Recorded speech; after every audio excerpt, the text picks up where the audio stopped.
Man, I'll tell you, we are motoring.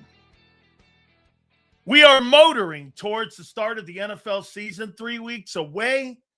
Also, I got to tell you, man, the sports page has been spectacular for about 2.5. You know what? Going all the way back to the Olympics and going back to the Winter Games, that, there's really never been any downtime. You had the NFL draft in there. I thought that whole Milan Olympics was awesome. What we're seeing now with, the World Cup, baseball, the storylines in the NFL. Now today, LeBron James has told the Lakers he's not playing, and LeBron James is going to go somewhere else. I'm saying either Miami, back to Cleveland, or Golden State. So LeBron has now told the Lakers he's not going to return to LA. He was never really a Laker anyway. He's a Cavalier, and maybe in some eyes, a Miami Heat. Could you see him and Giannis? I mean, him and Giannis together with Bam in Miami, that would be awesome. Maybe you get AD to go to Golden State, Steve Kerr, Draymond Green, Steph Curry, and LeBron James. That's like the geezers, though, His road to another title, though, is going to be in the East. So that's going to be a compelling story to watch, watching what LeBron James does and seeing him where he ends up and where he goes. Because end of the day here, he's not the centerpiece of a basketball team anymore. But you know what he could be? He could be a difference maker in a team's chance to win an NBA championship. So it's going to be compelling to watch. Anyway, what are we, 3 weeks out now from the start of training camp? I mean, we are 3 weeks out from the start of training camp, and a lot of Eagle talk. There's a lot of people talking now nationally. Some of the things that we had brought up and some of the things that we have been talking about with Jalen Hurts, with the Eagles over the last couple of years, the national dudes are now starting to get it. And they're now starting to say the same things and echo the same stuff that we have been, that some of you in here have refused to want to listen to. And now the national guys are saying the same stuff that we said 3 years ago. Okay? 3 years ago. So, I mean, let's get here, right out of the gate here. San Francisco's toxic. They're falling apart anyways. The 49ers are not falling apart. Why? Because Brandon Ayuk's an asshole? Okay. I mean, why? Oh, and by the way, many of the comments that we've made, you're now starting to even get the local guys to start to say the same things that we've been saying. So, let's start in. ESPN today and The Athletic made a comment today about Hurts. Here's ESPN's comment today. Is Jalen Hurts the future and his future on the line this year? I didn't say that. I have been saying it. Here's The Athletic. The Sean Mannion system fit the Eagle quarterback. Gee, really? Welcome to the party. These are not things that are not being watched. And these are things that everyone locally and nationally are now saying about a guy who's going into a season that is really going to be a tell-all year on whether or not he's the future of your football team. If you guys remember when we first came on the air here, by the way, please hit the like button. Super chats go to the top. Okay?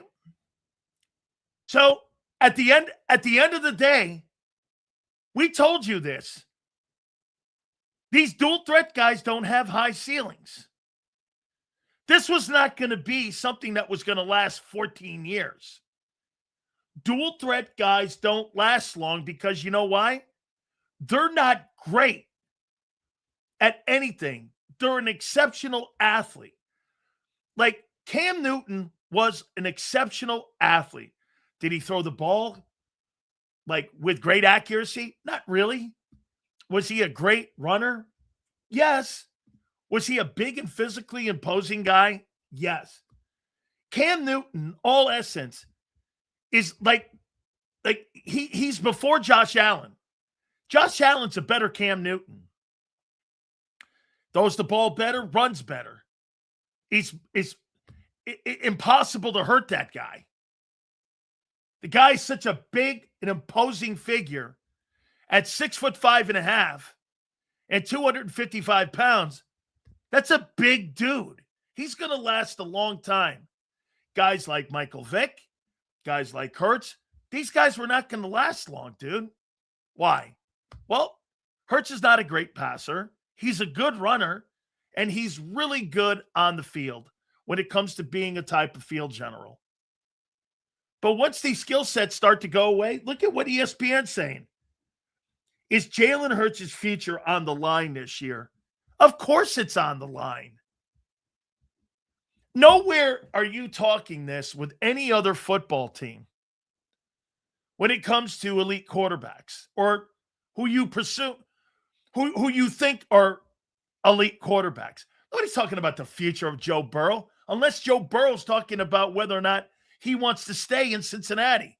Nobody's talking like that about Josh Allen or Lamar Jackson, Brock Purdy, Trevor Lawrence.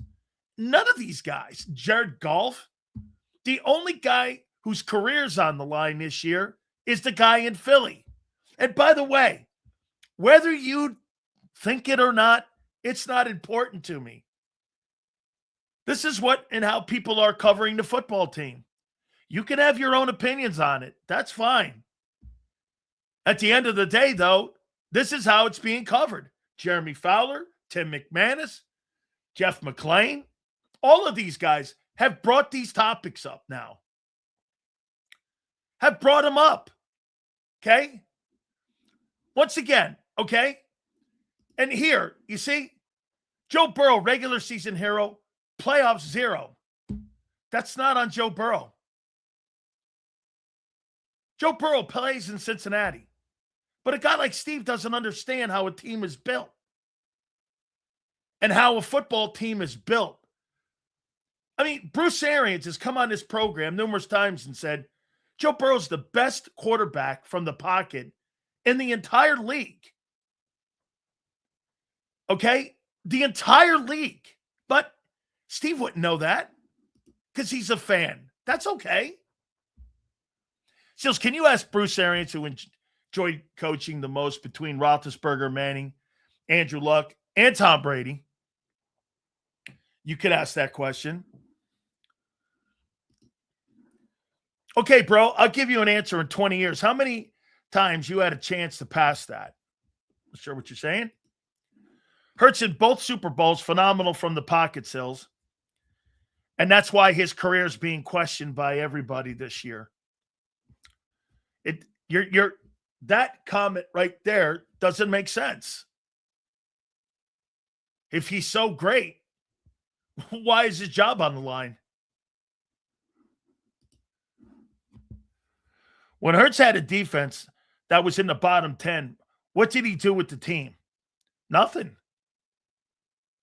They imploded. 2023. Okay. Commanders are crazy good this year. Yeah, I don't know about that. Outside of Terry McLaurin, who do you have? Who do you have? The Carolina Panthers, with an 8-9 record, made the playoffs. And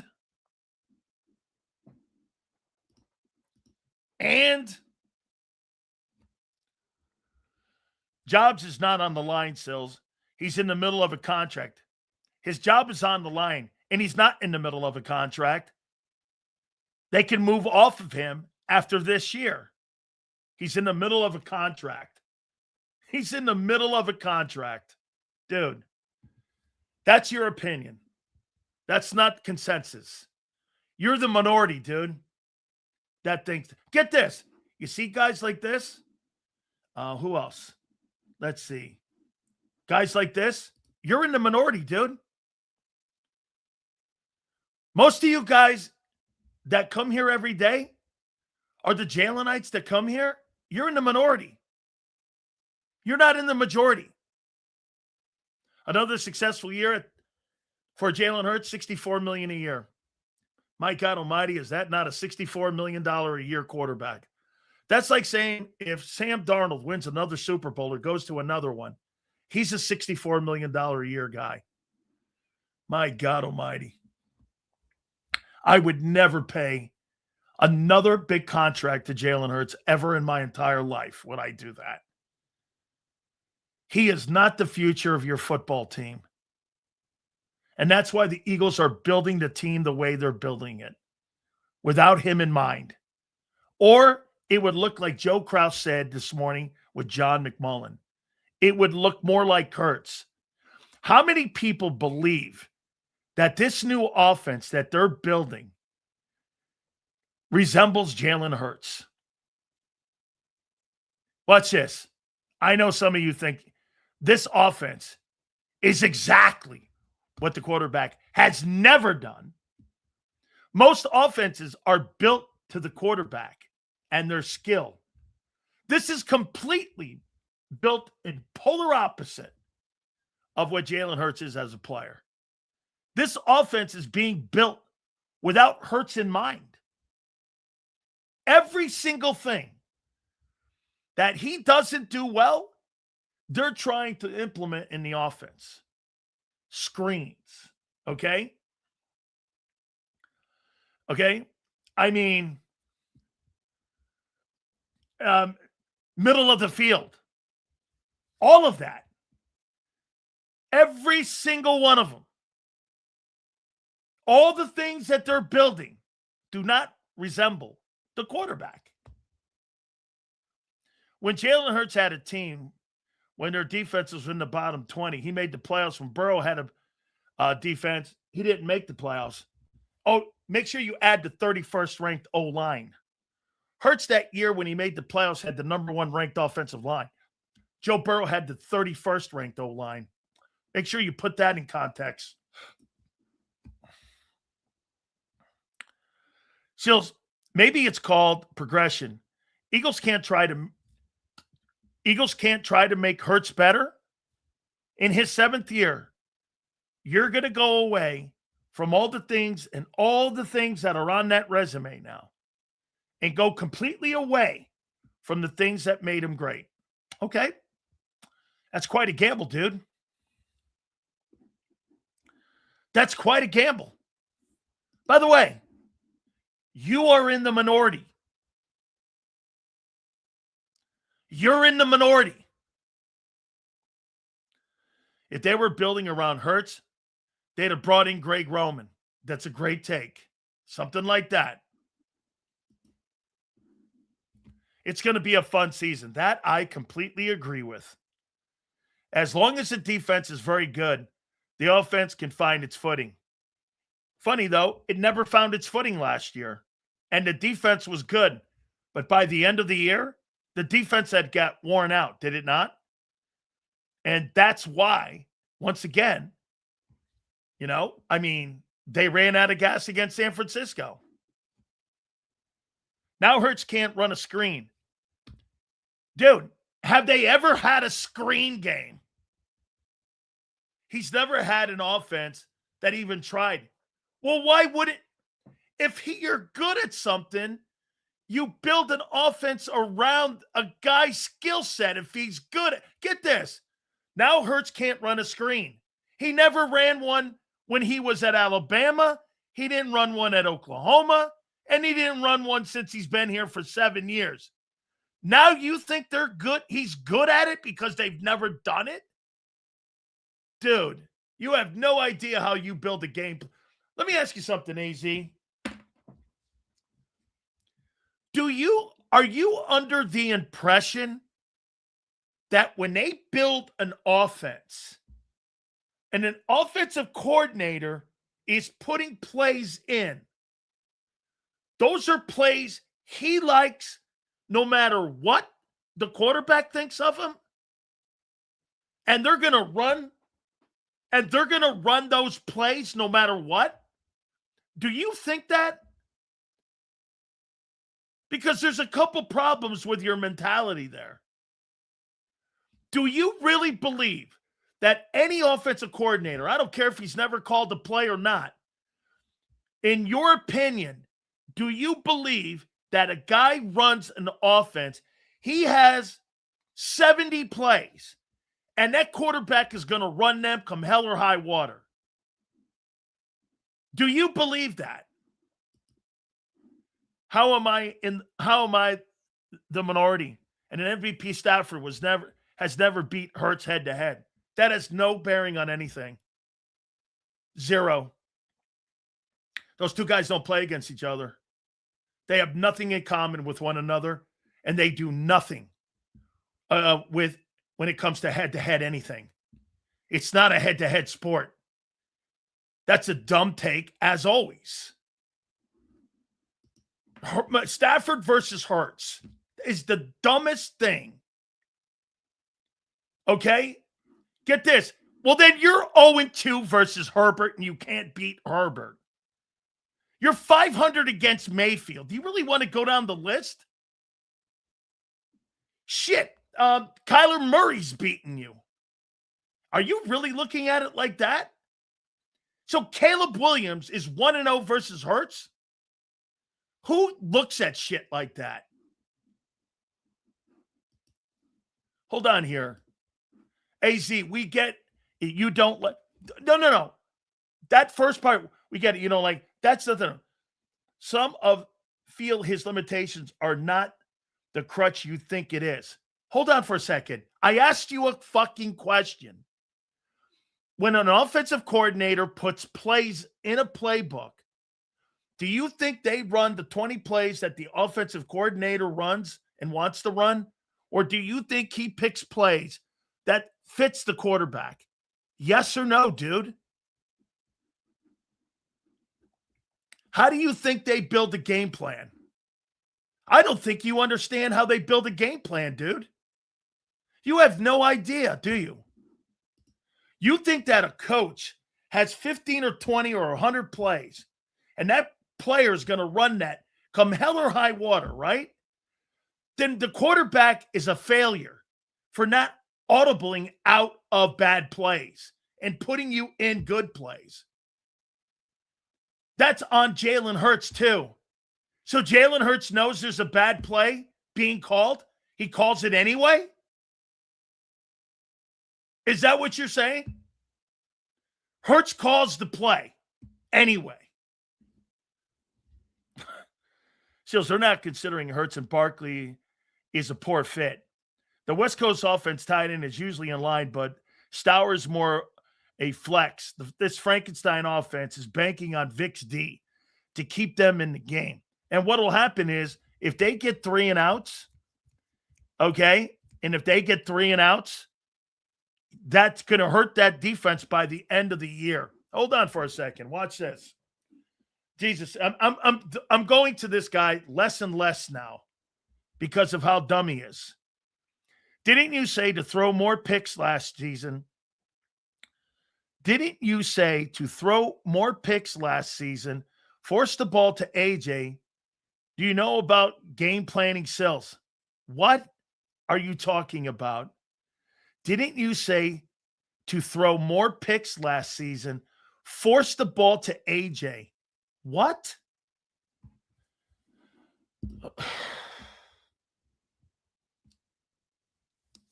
Bro, for everyone he posts, he gets 1 an hour because your brains melt. Shows how he has pretty good idea this won't work for Hurts. Would he expand his insurance policy for this year? Is Dalton? Maybe we can get Burrow next year. So it's having a quarterback like Josh, Joe, Lamar, Dak is like having a fancy new shiny car with no engine. It's not taking you anywhere. That's such a bad take. You're looking at the quarterback and not the organization that the quarterback plays in. and you think there's nothing to that. You think if you have a really good football player on your team like a Myles Garrett or a Jeffrey Simmons, you think that that's on those guys. They play on shitty teams, but they're elite players. They're the best players at their position. You don't think people can be in bad teams and be the best player at their position? I know you don't. You think because a team wins 12 or 13 games, every guy on that fucking team's the best player at their position. You know how many players the Eagles have that are the best at their position? One. Quinyon Mitchell. That's it. There's no other player on your football team that's the best player at his position. And wait a minute, I'll take that back. He's not better than Stingley, and he's not better than Surtain. So he's the third best corner in the league. He's not better than those guys. So I'll take that back. You don't have one football player that's the best player in the league at their respective position. Lane's long in the tooth. Can't stay healthy. He's got great ability, but at 35, 36, he's not the best right tackle in football. Penei Sewell is. You don't have one football player on your football team that's the best player at his position at any position on the field. So don't act like you do. It's about a team. You can have a team of superstars, and you've seen that before not work. You've seen it. You don't have to. The Patriots never had the best player at any respected position except for Brady. Like, that won a Super Bowl. Like, ever. She goes, how do you have the patience to deal with such idiotic comments every day? It's great content. It's great content when, see, look at this. Moron wants Pro Bowlers at every position, including depth. Get this. I brought this up the other day. Let me show you something here. And he says these are Pro Bowlers. And once again, folks, I'll show you how stupid he is. So, once Pro Bowlers at every position, including depth. This is what the Philadelphia Eagles 2022 starting lineup depth chart look like. And you tell me if you think you're as good or as deep as you were in 2022. And this is what your depth chart was. Check it out. You had Fletcher Cox, Linval Joseph, Javon Hargrave, Adama Suh. Get this. Fletcher Cox, Linval Joseph, Javon Hargrave, Adama Suh, Jordan Davis, and Milton Williams were your backups. And you're telling me you're better now? Those aren't all four Pro Bowlers. Your starters were Fletcher Cox, Linval Joseph, and Javon Hargrave. Your backups were Milton Williams, Jordan Davis, and Adama Suh. I'm looking for depth like that. That's depth. That's depth. The guys you have now are nowhere near that as a unit. I mean, nowhere near that. These guys ain't Pro Bowlers. Okay? None of those guys are Pro Bowlers. They're 10 times the team. My point is this. You have fallen off in depth since 22. We're going to find out.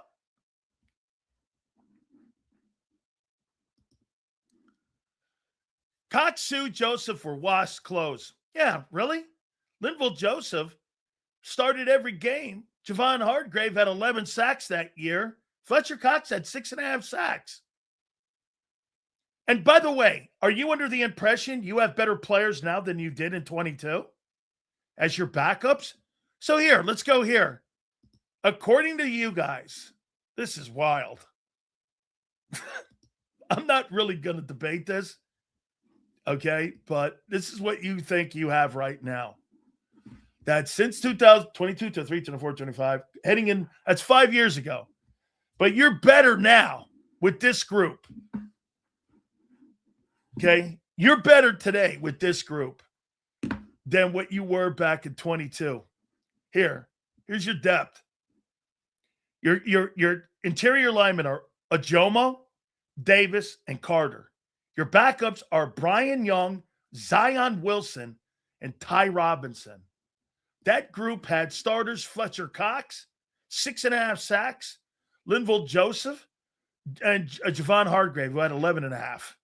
And your backups were Milton Williams, a $26 million a year player now, Jordan Davis, a $24 million or $22 million a year player, and Ndamukong Suh.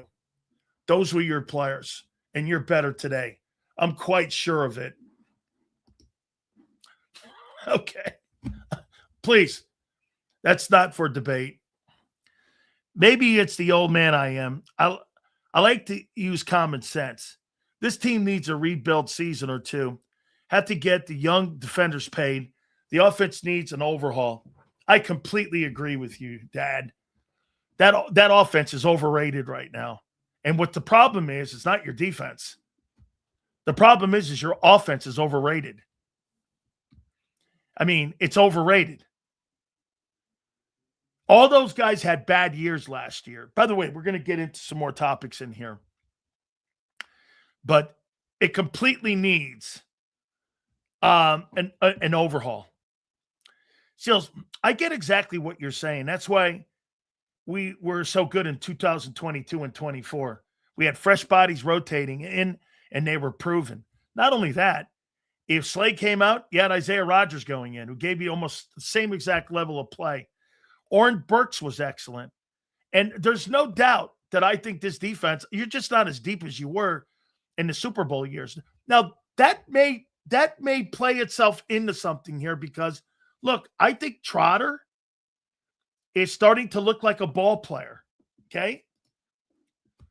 Are you guys serious? They just won a Super Bowl a year ago, and now they need a rebuild. Like, what the fuck are we talking about here? Well, wait a minute, David. What happened after your first Super Bowl? What happened to that window? What happened to your Super Bowl window? You never had one.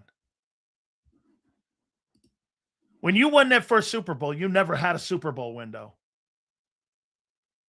You never had one. And the quarterback can't elevate the offense. Especially in 25. Our roster and depth was so deep and versatile, that played a huge factor. It did. That's correct. You were not versatile and deep.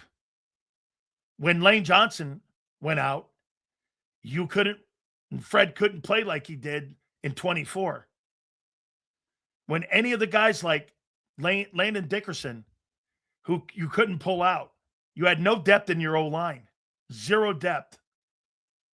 There was no depth last year. Who played significant snaps?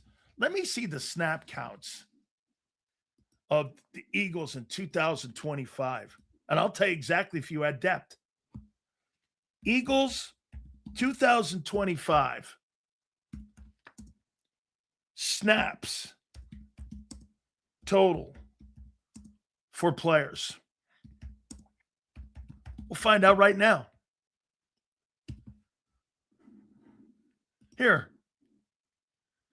Here's the snap counts for 2025. See if you had any depth. So let's go down to O-line. AJ played 79.98. Devonta played 84. Let's see. Offensive line. Who played the most in the offensive? Tyler Steen had 1,000 snaps. Nobody played more. Okay?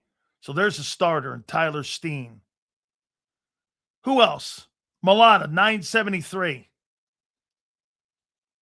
Lane Johnson, 450. Landon Dickerson, 836. And Cam Jurgens, 801. Let's take a look at your backups and how many snaps they played. Brett Toth, 300. Fred Johnson, 600. Drew Kendall, 89 plays. You tell me. Cameron Williams, 51 plays. You had no depth. Nobody came in and really relieved outside of Fred, and Fred was okay because Lane missed 8 games. If Landon was so banged up, how many plays did he play? He played 836 plays. 80% of the snaps he played last year. You didn't have any depth. How about your defensive line? Let me take a look at your D-line. Let me see what your backups played last year for your defensive tackles. So, Byron Young, he didn't play any snaps? Oh, here it is. 330 snaps. Gabe Hall played 13 snaps. Ty Robinson played 104. Who else? Defensive line. Your defensive tackles. Jordan Davis played 60%. Ajomo played 65. Ajomo played the most. Ajomo played 65.72% of the snaps. 740 total. Carter played 639. He played 56% of the snaps. Young played 338. Hall played 13. Robinson played 100. That's your depth? Okay. Okay. And by the way, we're going to talk about Landon here in a minute. Can't pay everyone. Pay Davis. Have to pay Q and Coop. Smitty will be getting more. Paid Grenard.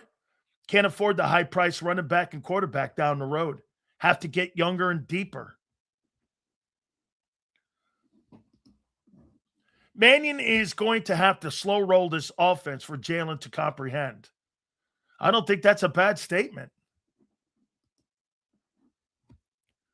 25.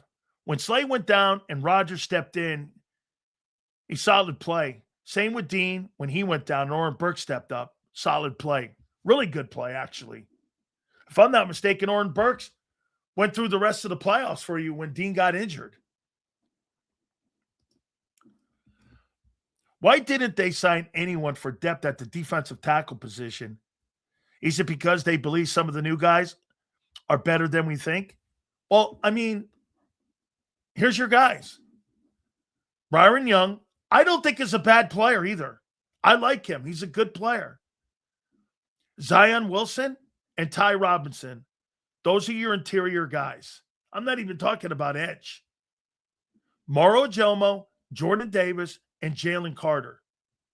Your backups are Byron Young, Zion Wilson, and Ty Robinson. And by the way, why is your depth important? Well, last year, Jaylen Carter was hurt. You needed depth. And that's why you couldn't stop the run.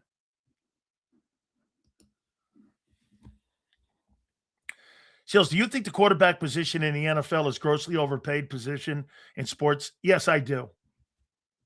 Yes, I do. Ty Robinson is a bust, Sills. I wouldn't go there yet. But as we told you last year, we said this to you. When I heard and saw some of the practice tape and saw some of the things, he was not well coached at Nebraska. He just was not well coached.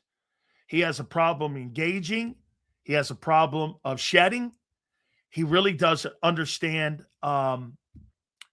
angles. He really has a problem getting off blocks. That's hands and feet. I think his feet are too slow and his hands are too slow. Hopefully he worked on that a lot. You can't play defensive line if your hands and your feet are slow. You can be slow, But you can't have slow hands and feet.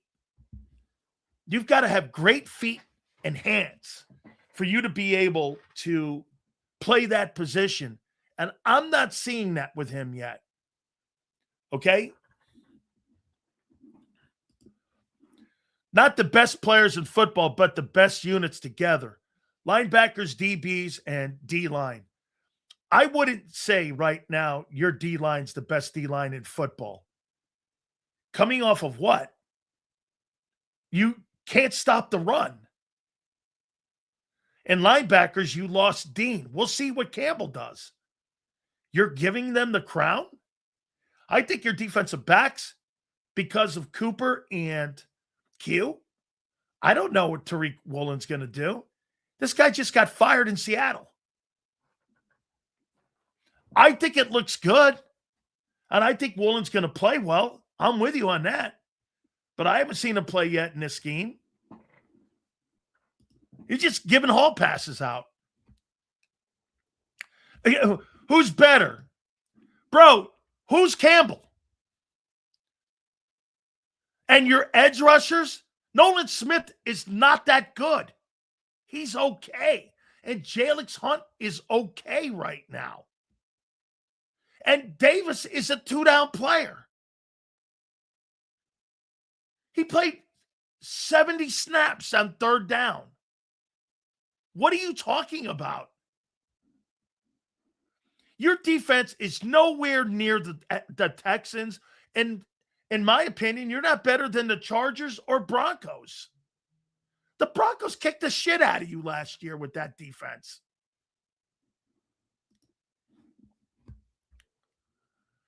Houston has the best D-line. They have great interior run stoppers. They don't need pass rushers from the interior with Hunter and Anderson at the edge. Seriously, all up and down that line of scrimmage, dude, there's not one level. And Stingley's the best corner in pro football. Anderson's the best pass rusher in football. I told everyone a year ago, Will Anderson is going to be better than Micah Parsons. And that's playing out. Bro, I don't care what you think. Really. Tills, if you watch all that shit Purdy does at the line of scrimmage, it's amazing. Rolling protections, no way Hurts is doing 10% of that. No, that's not his skill set. Watch Davis play way more this year, and somehow it'll be bad. Way a two-down player playing three downs. I'm sorry? Bro. Here. Let's put context on that. Once again, how many plays did he play on third down? How many snaps did Jordan Davis? How many snaps did Jordan Davis play on third down in 25? 87 snaps. Out of 800, he played 87 snaps. And the majority of the time, you're in third down. Don't talk to me like that.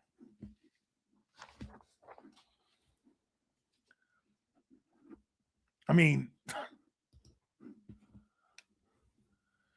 we better hope the starters remain healthy, because I agree with Sills. Our backups are nowhere near in previous years. Yeah, because you know what's happened, Danelle? Those guys that you've allowed to walk out the building, and because you drafted well, you're letting those guys leave. You gambled wrong on Milton and Sweat. Those guys have turned out to be really great players and still performing at a high level.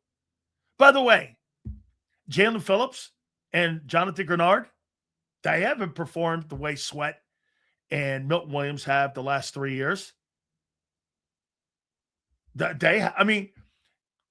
Grenard, maybe a little bit. Last year he was injured, so you kind of give him a hall pass. But in the last 3 years, Milton Williams has been to 3 Super Bowls in 4 years.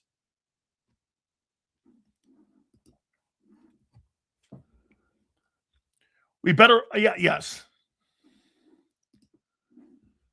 You could see at Bama that Will Anderson was going to be great. You know what, dude, Dad? Let me tell you something, man. He's a bigger dude today, too. He's a bigger dude. Like, he's grown into his NFL body. He's like a big guy now.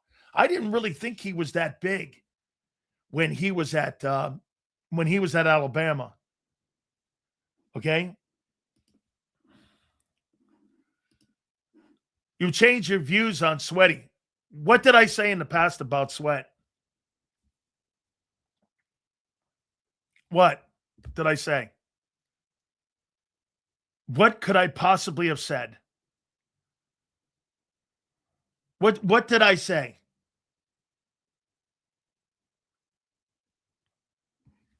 Yeah, Anderson's next level. He is. Okay? I'm sure they would have liked to have signed Milton. Not really. They never offered him. They had to make a tough decision. Sweat was average.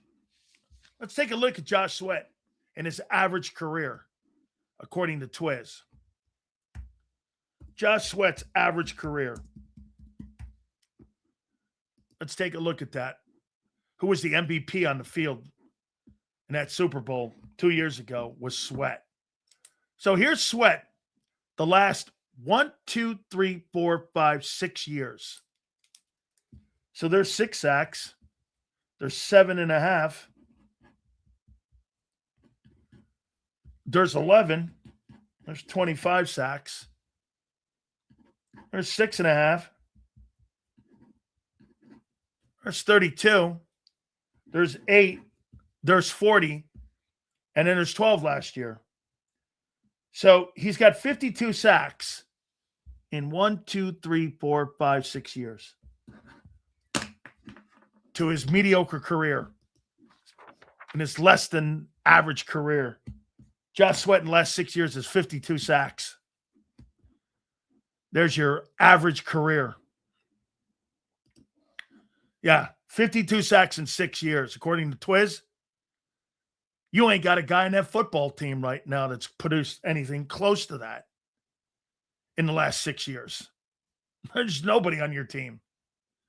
And, I mean, he was the best player on the football field in that Super Bowl. You don't have anybody that's got 52 sacks in 6 years. I mean, but that's Twiz's average career.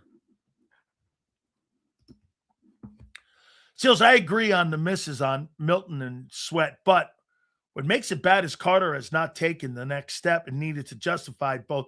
That is a great take. You have hit the gold mine here, Bob. Sweat stings more because it shows cheap compared to the new deals. Bob, the front end of what you just said is important. Guys like Reyes and RC3 and those guys that are in here right now, you're right. Moving on, Milton, get this. See, guys like this here, where is he here? Guys like him. Where's another one here? Give me RC. Guys like him. Remember what they told us all last year? They said you can't pay everybody. Okay? Very true. You can't pay everybody.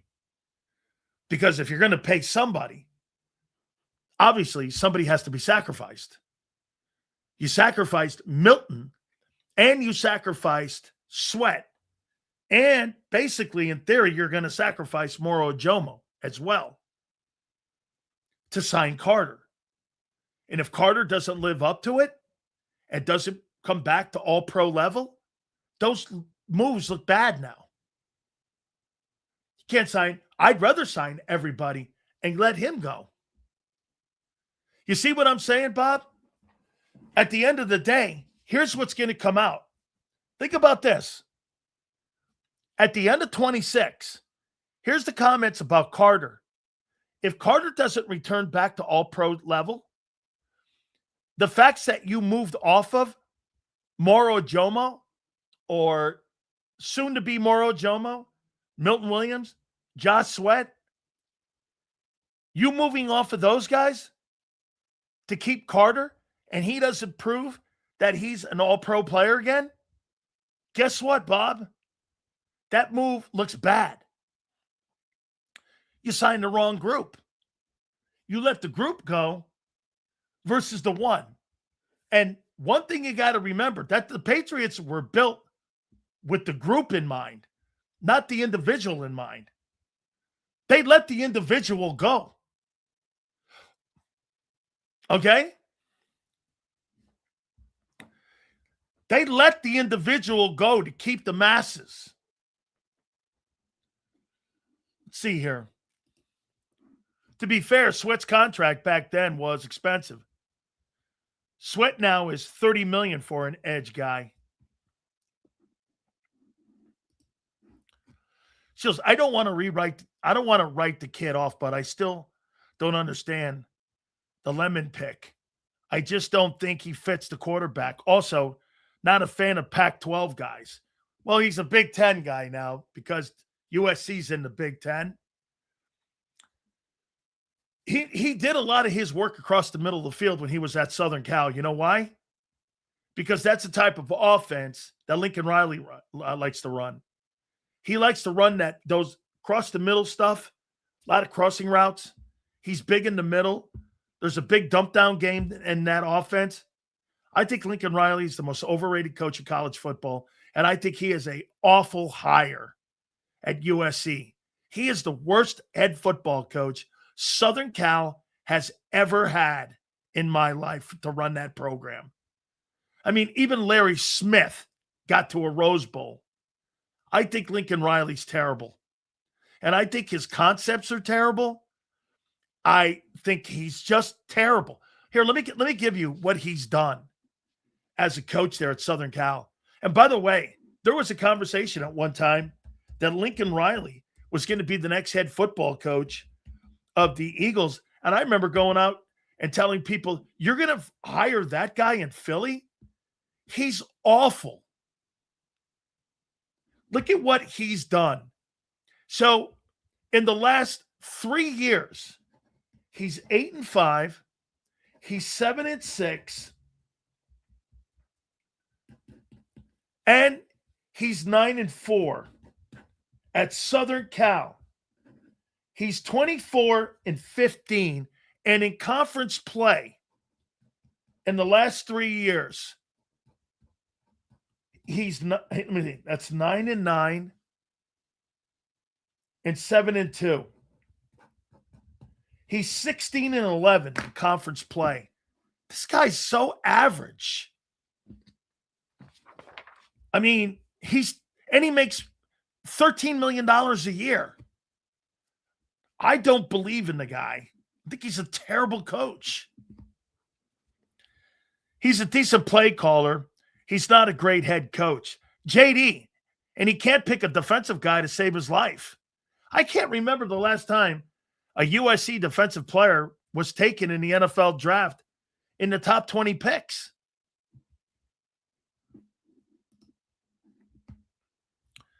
Sills, his DC is the truth, though. Somehow he pulled Gary Patterson, who used to be at TCU.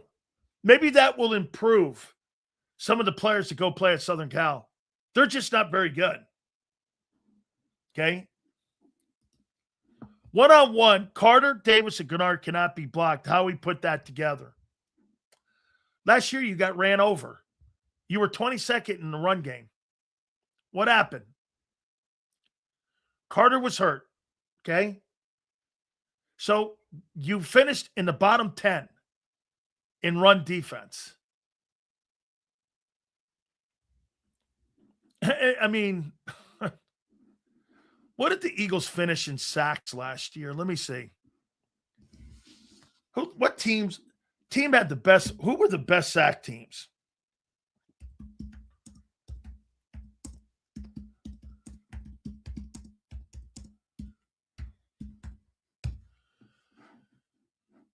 So, okay. Let's see where the Eagles were. Where were they in sacks?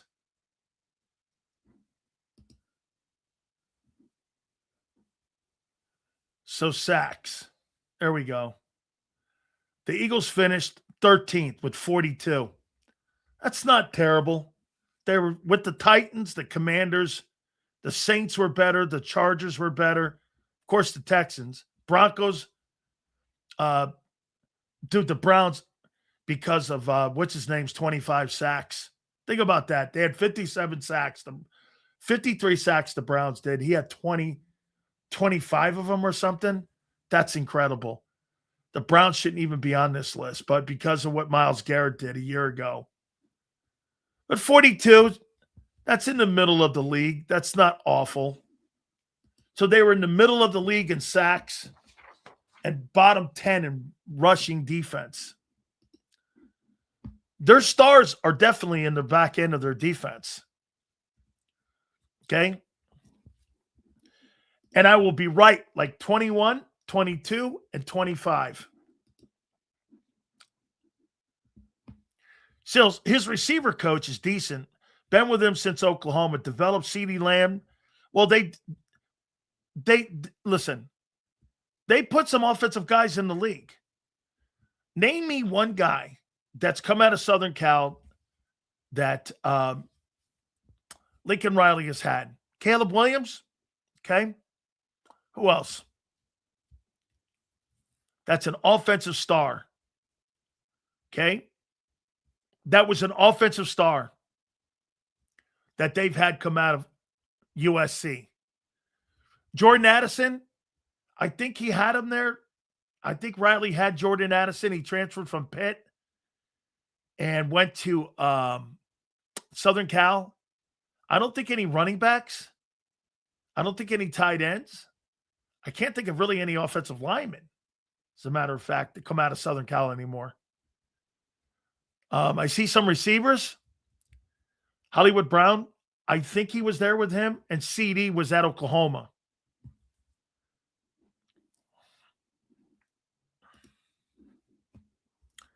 Right? Pick the actual Super Bowl winner, then say you were, bro.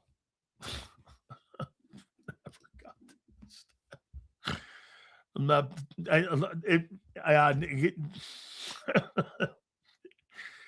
oh. I think I need to start editing some of these people even more. Seals Coop looks like he's going to play more safety this year. Vic knows his D and what the players can do. He should have fun drawing up different packages and personnel. And that's what makes him so good, is that he's able to adjust the way he is. Okay? Addison won the Receiver of the Year award in previous season at Pitt. Yes, I vote on the Biletnikoff Award, and I voted for I voted for Mekhi Lemon to win that award. I think I got the kid. Was it Carnell Lake? I think I had him too on my ballot for the Biletnikoff. Let's see. Kuchia swapping out safety for cornerback and base. I want him in the middle of the field. Okay? I did. So, all right. So let's go here.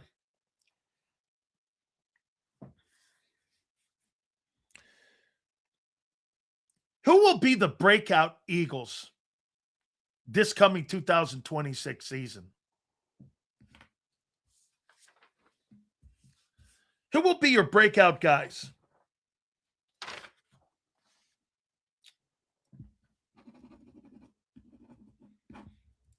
Let's start with Jiad Campbell.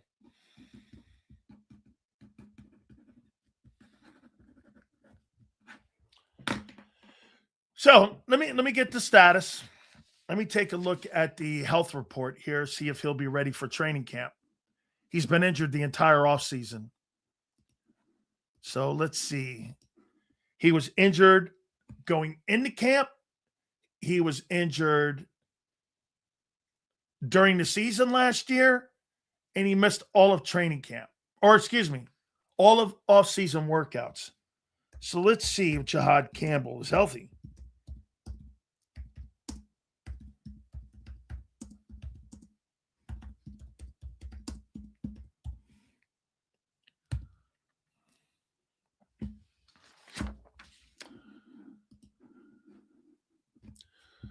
Campbell is expected to be ready and participate in the team's training camp when it opens on July 28th, according to his agent and according to the Philadelphia Eagles.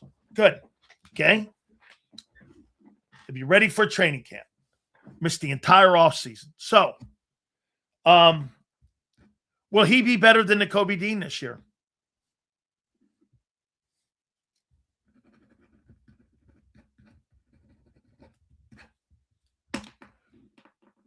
Let's hear you, because we're going to put receipts out here. In your opinion, will he be better than Nakobe Dean?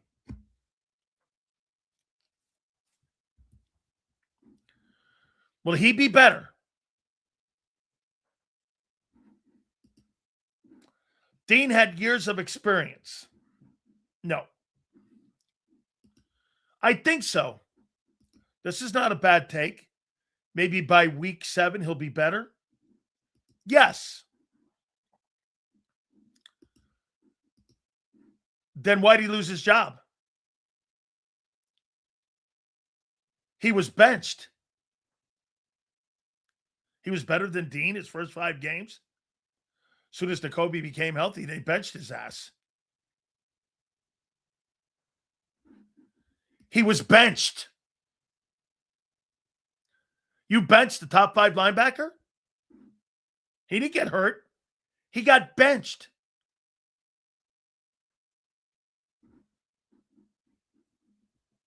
He was benched. He didn't get hurt. Dean came back, you put him in. Will he be a better football player this coming year than what? Vic swapped the 2027 Lambo for a 26 Lambo. I'm not complaining. Okay? He has to, Sills. How we can't have another Nolan Smith not living up to expectations. Remember something too, Danelle.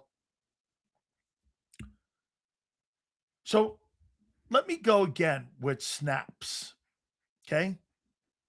And let's take a look at this. I want to go back one more time. And I know you guys don't understand this, so I'll try to explain it to you. Eagles players, total snaps in 2025. Here we go. How many did Zach Bond play last year? Zach Bond played last year 1,038 snaps. And that was 92% of the snaps that they had on defense. What did Dean play? Dean played 35%. And what did Jiad Campbell? Jiad Campbell played 63%. And let's see how many snaps Campbell played. Okay. So, do you believe Jiad Campbell is going to be able to play 1,000 snaps this year with those shoulders? Yes or no? So, he's got to be in condition to be able to play 1,000 snaps.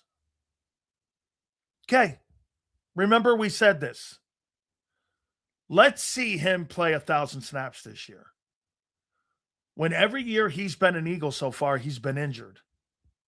Let's see him go out there and play. That's a lot of snaps, dude. And by the way, Zach Bond, He's not replaceable. This guy played almost 1,100 snaps. In the other linebacker position, they split the snaps. That's a lot, dude. Dean will no issues learning any defense. Gray matter has never been an issue. It's been health. That's why he's not on your football team. Dean had injury concerns his first 3 years too. No doubts why he's not on the football team. Dean barely touched the field his first 2 years. And so Campbell, who's been almost the same stuff coming out of college, you're cool with it. And he'll, just asking questions here. I don't know what it's going to, I have no idea. It's only a second year. No need to worry about Campbell right now. You don't worry about his health? All right. And elevating in snaps. So let me get this right. You don't think going from 600 snaps to 1,000 snaps is a big deal? You don't think that's a big deal? Adding more reps is a big deal to a guy's workload. What happened to Jaylen Carter when they upped his workload? He developed shoulder injuries. But you guys are okay. Okay? Okay. Let's see here. Remember, Campbell was hurt last year going into camp. He was cleared to play. And then this past year, he missed the entire offseason workouts with shoulder injuries. Okay. So, do I think he's going to replace Nakobe Dean? We'll see. I think he's got really good potential. And I think he's a good player. I think he's a versatile player. I think he might be better in pass coverage than what Nakobe was. I think he's going to be able to handle tight ends better than what Nakobe did. Nakobe was really good at run defense. And you still weren't very good as a unit. Now, we'll see if he can put this all together and how this is going to look. But Campbell, I think, has a shot to be a breakout guy. So, let's move on. So, let's take a look at Andrew Makuba a year ago. Let's see. Andrew Makuba played more snaps than I thought. 672, which is about 59% of the snaps. And how many games did he play?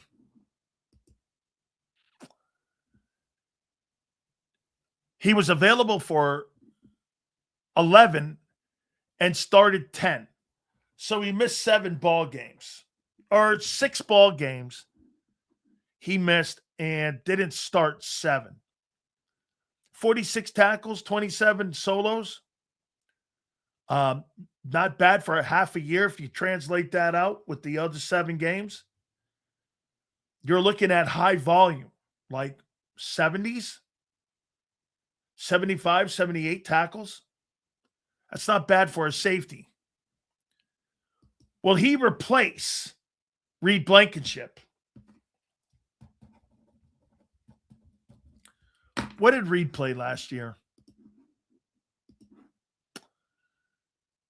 Reed Blankenship. What did he play in snaps? Let's see here. Reed Blankenship. Reed played 1,008 snaps and played 89.52% of the snaps on the Eagle defense this past year. Will Makuba replace those 1,000 snaps?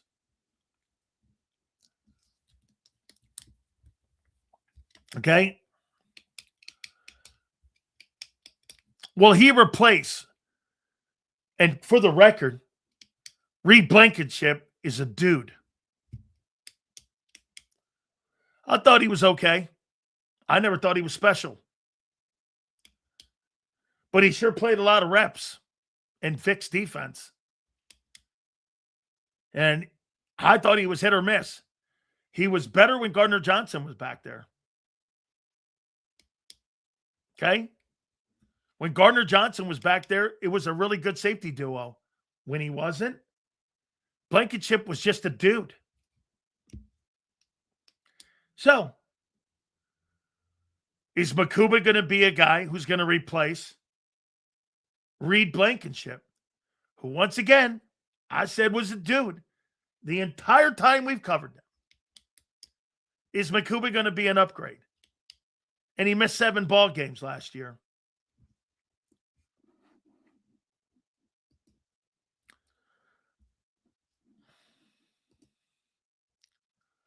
Blankenship knew the game, yes? And I think that's why Vic liked him. If Vic didn't think he was ready, he wouldn't have played. Who else did you have out there to play next to Reed? You weren't very deep last year at safety. Shit, Sidney Brown blew. So bad you moved him. Let's see here. Makuba showed flashes, but yeah, he wasn't really where he should be. Eagles letting him start was surprising. Let's see here. Epps and Carter will battle for the second spot in camp.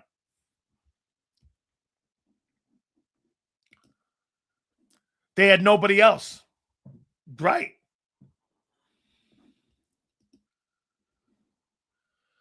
Why do you think they grabbed Epps? Yeah, exactly. So, Makuba, could he be a guy to be a breakout guy? Let me see something about his college and take a look at his college. Andrew Makuba's college career. I want to save that one right there. Hang on. Andrew Makuba, because he started at Clemson. Then he went to Texas. So let me go here and take a look at something. Andrew Makuba.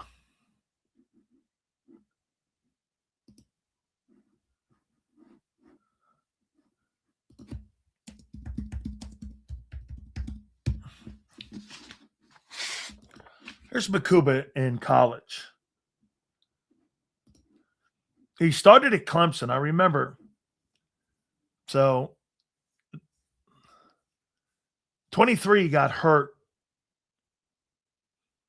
And his last year at Texas, he was pretty good. He had 5 interceptions, and I think that, if I'm not mistaken, I think that led to Southeastern Conference that year. So, yeah, I'm with a lot of guys in here. Okay. I noticed the media doesn't really compare this Eagles team success with other teams. They just compare passing yards as if that's what the team's stat that successful won the games. No, Philadelphia once again refuses. This is an everyday thing with this guy. The storyline with the Eagles this year is that you're changing your offense. You completely missed the story, guy. Passing yards, once again, guy, take it up with your coach. I agree. Why are you changing? You keep doing that every day. I think you're not believing what they're doing and all the players they've signed and all the players they drafted. You're just not believing it. And you keep asking these rhetorical questions again, and you know what's going, you're watching it. The coordinator hire, the drafting, the free agent signings, the trades. Why are you refusing to watch and see this is exactly what they're doing? Seriously, man, this guy completely ignores the facts. And he asks the same question every day. By the way, Coach Jason Brown is going to be with us. That'll be at 3:30. We will talk with him.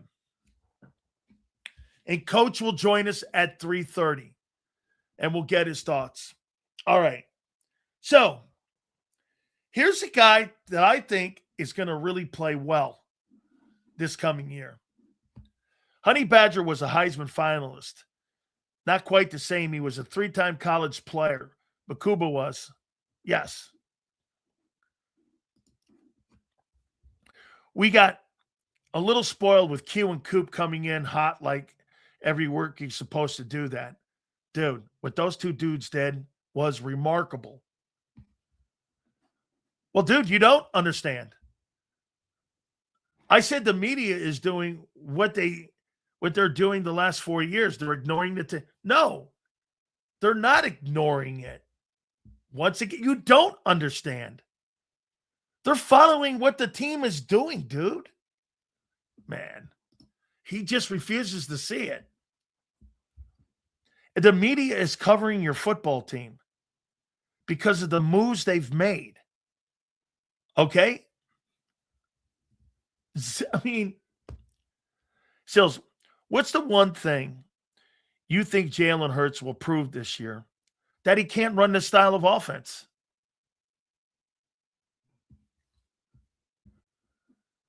Okay? That he can't run this style of offense. And that the Eagles made a mistake in making him try. I got 4 guys for Breakout. It's Ajomo, Munden, Trotter, and Steen. I got Tyler Steen here too.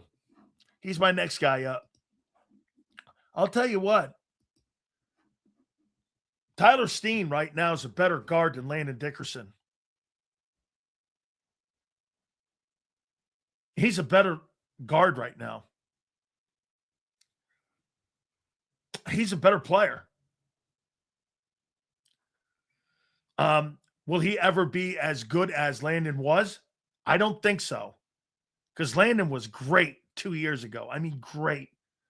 But I don't think Landon is ever going to get back to that level again. Get this. You see this right here? Your high? He's limping around practice right now. And this guy, again, doesn't want to hear the truth. Terrible take. Gary Cobb came on yesterday and said that Landon Dickerson is still limping around camp. And that's a terrible take. He's still injured. I mean, I'm not telling you that Tyler Steen is the best guard in football. I'm telling you that Landon Dickerson is never getting back to where he was. Dickerson's done.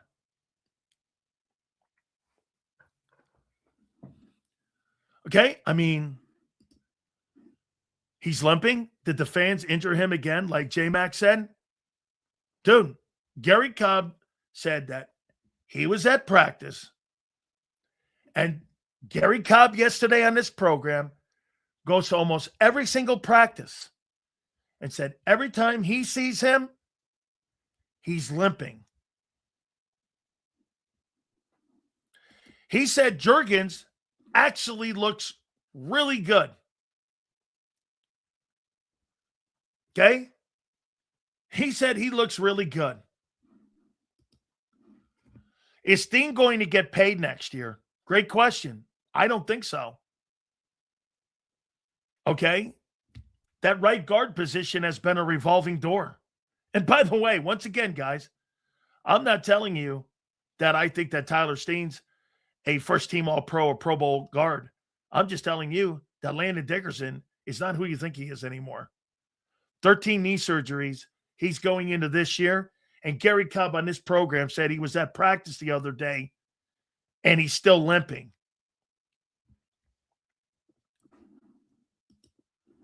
Holy shit, I wasn't comparing their play. That's separate argument. Okay? The Georgia left guard, we need to see him a lot in the preseason. I actually like that pick. Hey, RC, I think that kid has a good shot at seeing some playing time. I don't know why he fell that low in the draft. I don't know why he went down there. By the way, bottom of the hour, Coach Jason Brown's going to join us.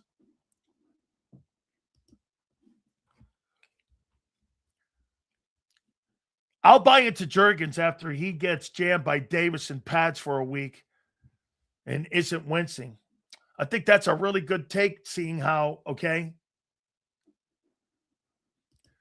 Sills, no offense, my guy, but you're under the impression because we got Sean Mannion that we're going to be like Peyton Manning and the Colts. That's not happening. I know that.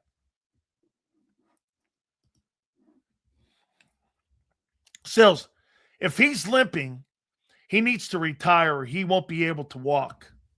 Dude, those were Gary Cobb's words. Okay?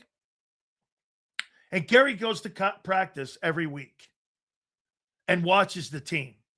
That's why we have him on every week. He's over at the NovaCare Center every single week, multiple times.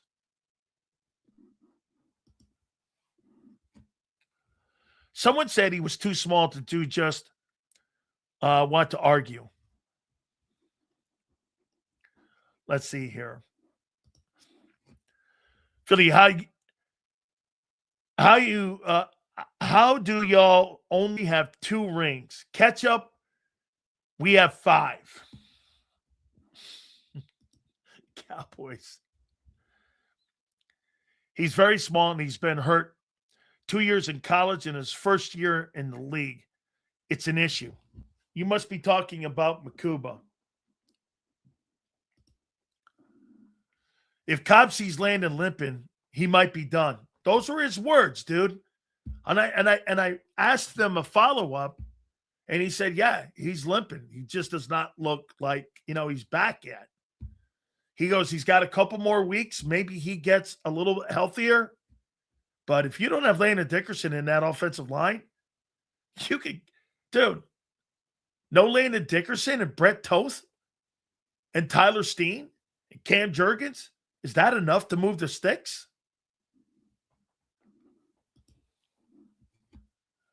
Looks like Michael Jordan is going to get reps at left guard. And you've been around for none of them. Cowboys.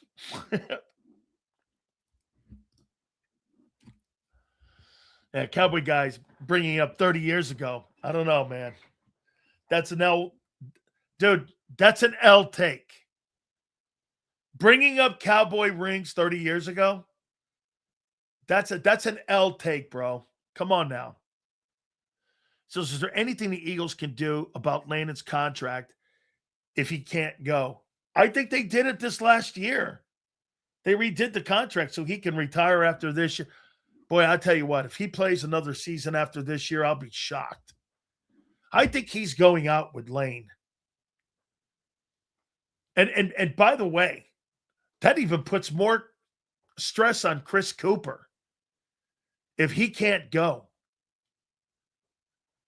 Dak just won the Super Bowl to get our 5. You mean your 6th? You would have 6 Super Bowl rings. Let me see. Landry 2, Jimmy 2, Switzer 1. It'd be your 6th ring.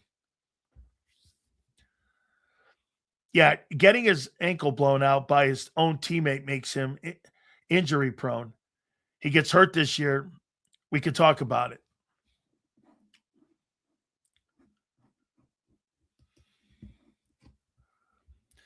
He's been hurt 3 of the 5 years. That's injury prone, bro. Well, Eagles time to rebuild Super Bowl run. Over stop crying, O-line sucks, people.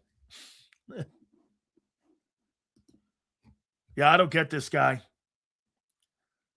I don't. Cooper failed in Minnesota trying to juggle an injured carousel but he's going to do it here while also teaching a new scheme. I'm with you, dude.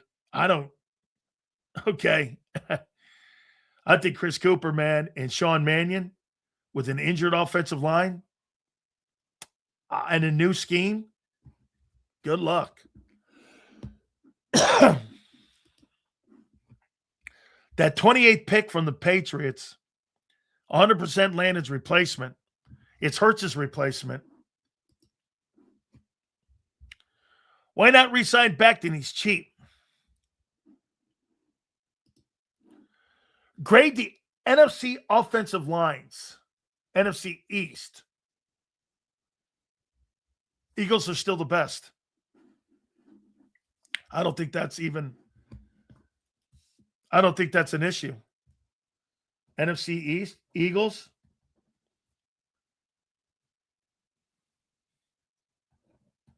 Cowboys.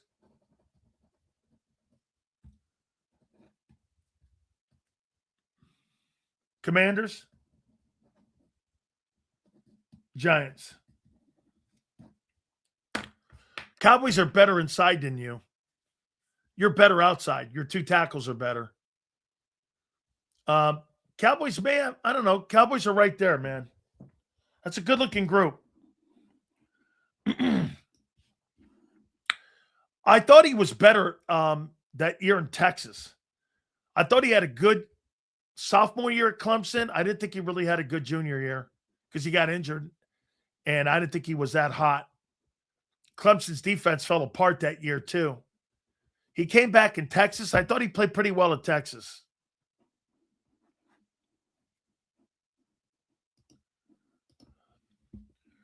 Will the offense be a top 20, Sills?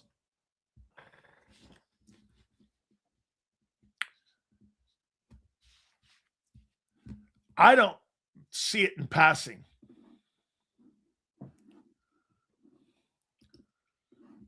Cowboy fans, Dak Prescott is the number one garbage stat quarterback in NFL in the last 10 years. Now tell me where did those passing yards take you in the playoffs the last 10 years? Once again, this guy doesn't understand. It's an organizational failure. Now listen, Dak Prescott in big games in the postseason, there's no excuses. Some of those have been hard to watch. And that's being kind. That's being kind, dude. That totally being kind.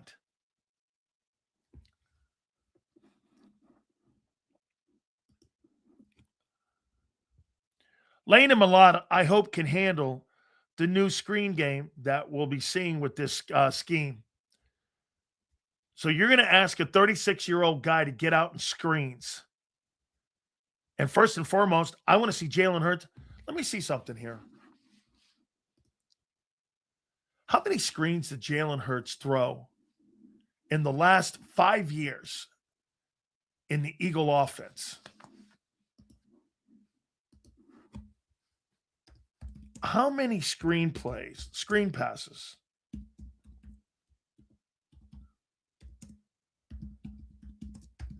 Has Jalen Hurts thrown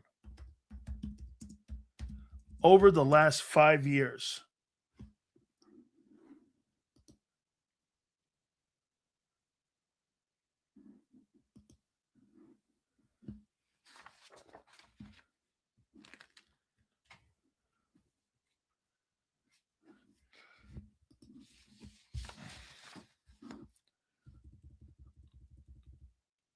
But this, how many passes?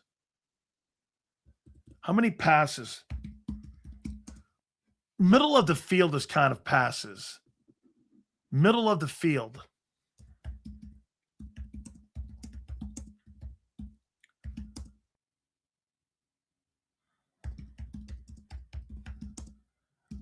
Since 2021? Yeah. Yeah, okay, it goes back to that stat. In 2,400 passes, he's thrown it 90 times. This guy doesn't really throw screens in middle of the field passes. I know. It's because you think because a coordinator if a guy sees a guy has a great completion percentage and you see the guy can do it, the coordinators are saying, let's not do it. I know. Hey, if he can do it, why don't you do more of it?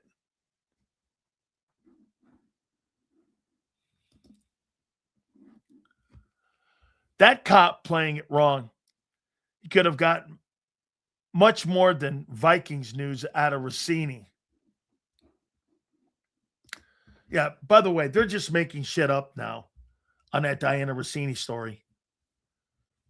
I've always thought of Dak as McNabb 2.0. McNabb was a more polished player than Dak Prescott. McNabb's a better player. Dude, McNabb won more. McNabb won more big games. McNabb was a better football player than Dak Prescott.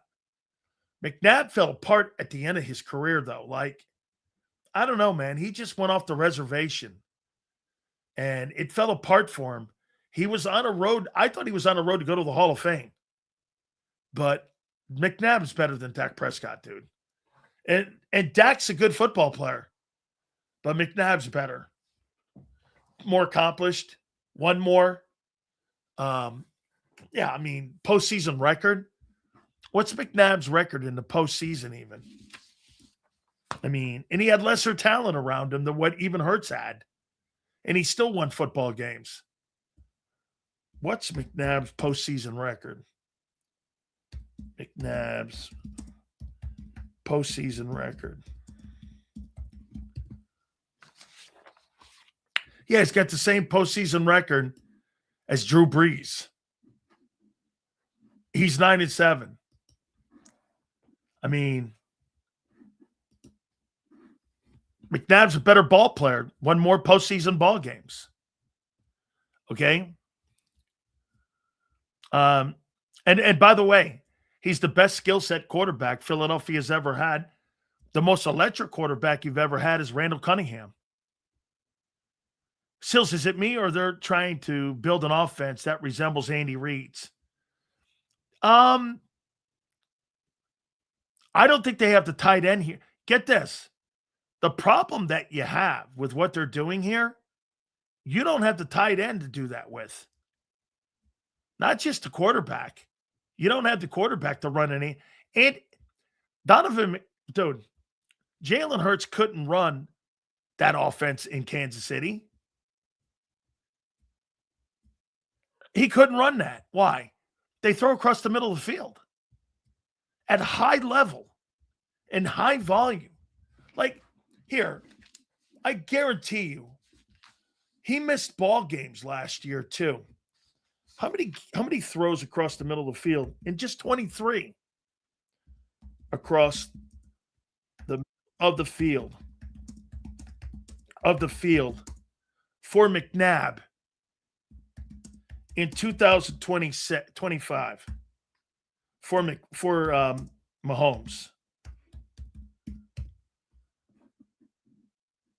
Dude, McNabb threw the football across the middle of the field. He threw the ball over 228 times across the middle of the field a year ago. And you think Hurts is going to do that?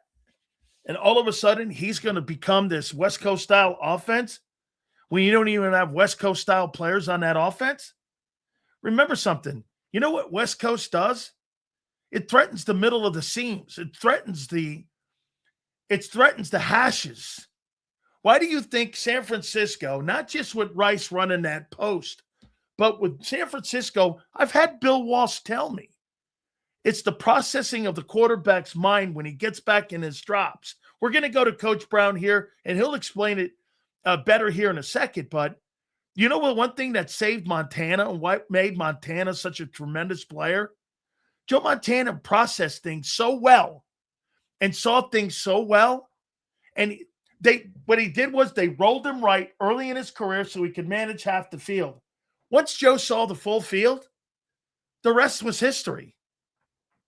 And he knew where to throw the ball. He didn't have electronics in his ear. Joe was just doing it, coming to the line of scrimmage, finding his landmarks and his benchmark. All right. Man, I've been dying to get to Coach, and we appreciate him each and every single time that he finds time for us. This guy, he absolutely is all over the place. You got to watch the show. Coach, how you doing, brother? What's up, boss? How you doing? With you, man. I mean, will you tell people here why Jalen Hurts is not going to be able to run this West Coast offense? This has been my biggest problem this year, is trying to convince people that he is not going to be able to run this style of offense in what they're asking him to do. Would you please give more of a cerebral take on this, on how and why he won't be able to do it, unless you think he can do it? He can't do it. It just wasn't cut out to do it, because his training and his coaching at the lower levels have just been so predicated on his athleticism being better than everybody else from high school on to college. The issue is this: the coordinators now in college football create an offense around a big-time recruit, like Jalen Hurts was. So they get the best player, put him at quarterback, and then that one person in a +1 system, which everything is predicated for now, 1+, meaning the run game as the quarterback, outnumbering the system on defense. It is predicated around a great athlete. What happens is, unfortunately, coaching is failing these young kids. We take it for granted. We don't teach the kid protection, fronts, mic IDs, coverage, rotations, cloud, sky, roll, fire zones. We don't teach any of that. We don't teach how to opposite the protection versus an overloaded front. We don't understand stem in the front and re-ID in the mic. Now it is a card that runs the game, or a wristband. You call the play, you run it. There is no more verbal intent being sent from the sideline to the huddle. There is no huddle. I mean, look what we're doing. The snap count is a clap. So, like, just think about what we've dumbed it down for. So we have dumbed it down to where now we have expectations of quarterback play to be at a high level, when really, in theory, the coaches have decimated the great quarterback athlete. Because I think quarterbacks are the best athletically we've ever seen, but I also think they're the worst quarterbacks we've ever seen. So make it make sense. Well, then, okay, so help me out then. When you're in college, in your opinion, you're being told where to throw the ball. In the NFL, when these guys come to the game, they have no idea where where to go with the ball. And this is part of the reason why when Hurts got to the NFL, I mean, Coach, he just barely learned how to set protections. I've never heard of anything like that in my entire life. I know high school coaches that teach kids and quarterbacks how to set protections. How do you get to the NFL and you've been a high prospect and you don't know how to set protections? I mean, he's so far behind in what they're trying to do. It almost looks like they're building the team for another guy. Yeah, let me ask you this, though. We only know what we know and don't know what we don't know, right? Yeah. So if we don't know what to do, blame the adult in the room. That's how I look at it, because I would be ashamed as a coach if my kid got out there and did not know basic football.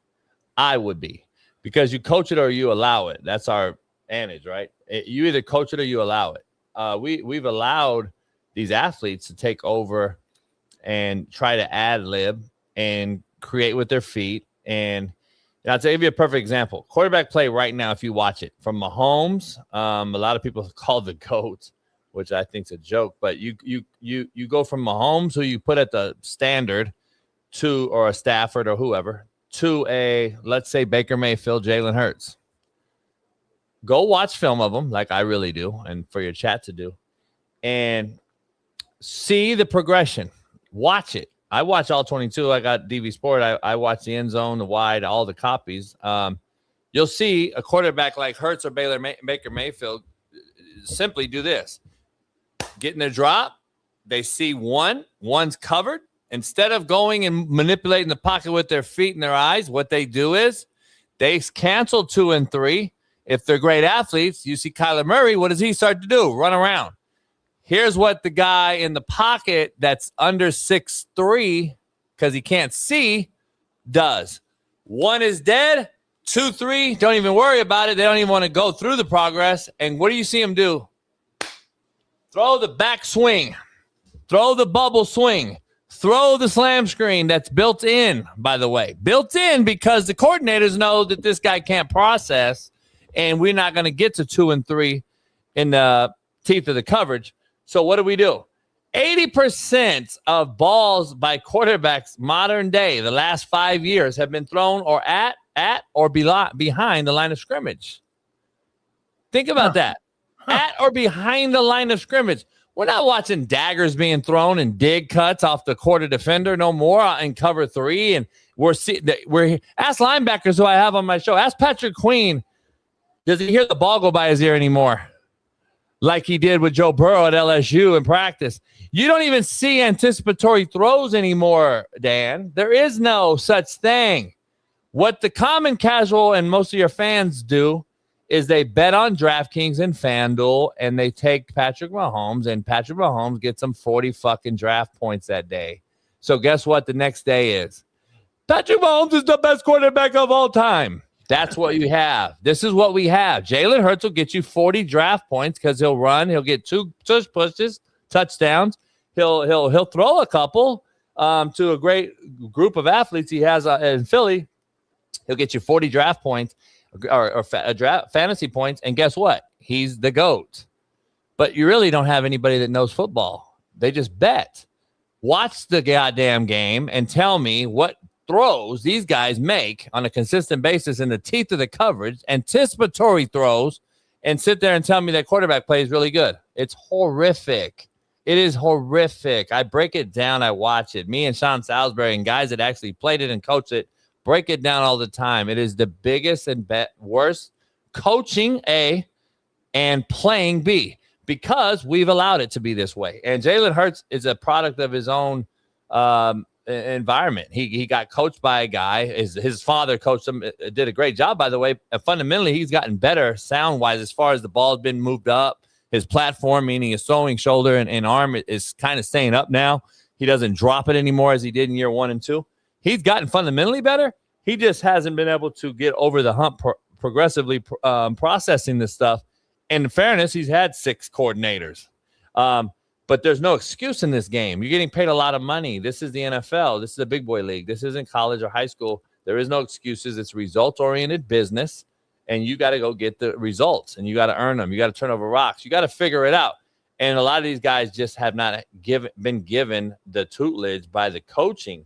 Because look at what's happening in college and high school. Coaches are out 1 and 2 years too. They're chasing a bag just like these kids are now. So just think about it. Think about the philosophies and the philosophical differences in staff to staff when quarterbacks in college go to 4 schools in 4 years. You've gotten 4 philosophies in 4 years now.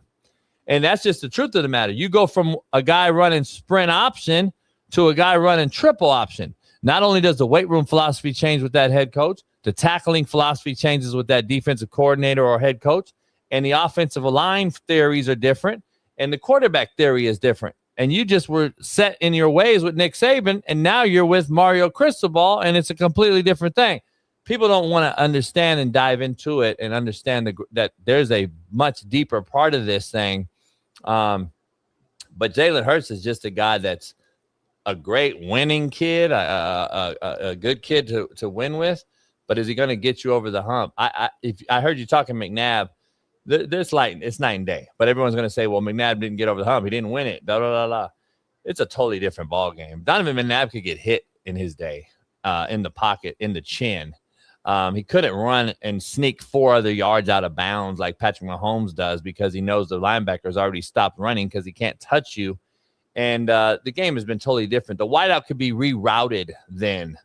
You can't even touch the wideout anymore. The game has totally been changed, so you can't compare it, and that's why it's unfair to compare. But it is also it's not right if you don't compare eras. You can compare talent all you want. You can't. You got to compare the eras when we're discussing these topics, though, because the era matters.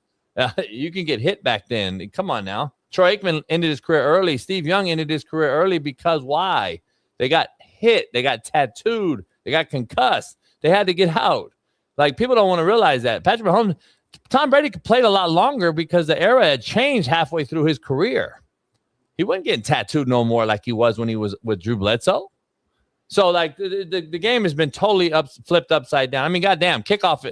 We're fucking facing face to face now. I gotta call the guy now. Hey, coach, can I fucking onside kick? All right, I'm going to onside now. This shit is a joke. It's become so feminized, and obviously we got girls coaching now. So that's where we are. But the game's been changed in quarterback position. It shouldn't be as pussy as it is. How about this, Coach? Tell me the loss of A.J. Brown in your opinion. I mean, what impact do you think that has moving into this season with the loss of A.J.? I think it helps Jalen in a weird way. Addition by subtraction is a real thing.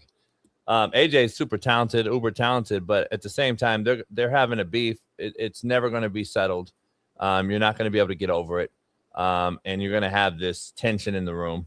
And if the quarterback, regardless of what you think of him, isn't the actual alpha dog leader in the locker room, you're going to have you're not going to be successful. You're just not. The quarterback has to be the guy.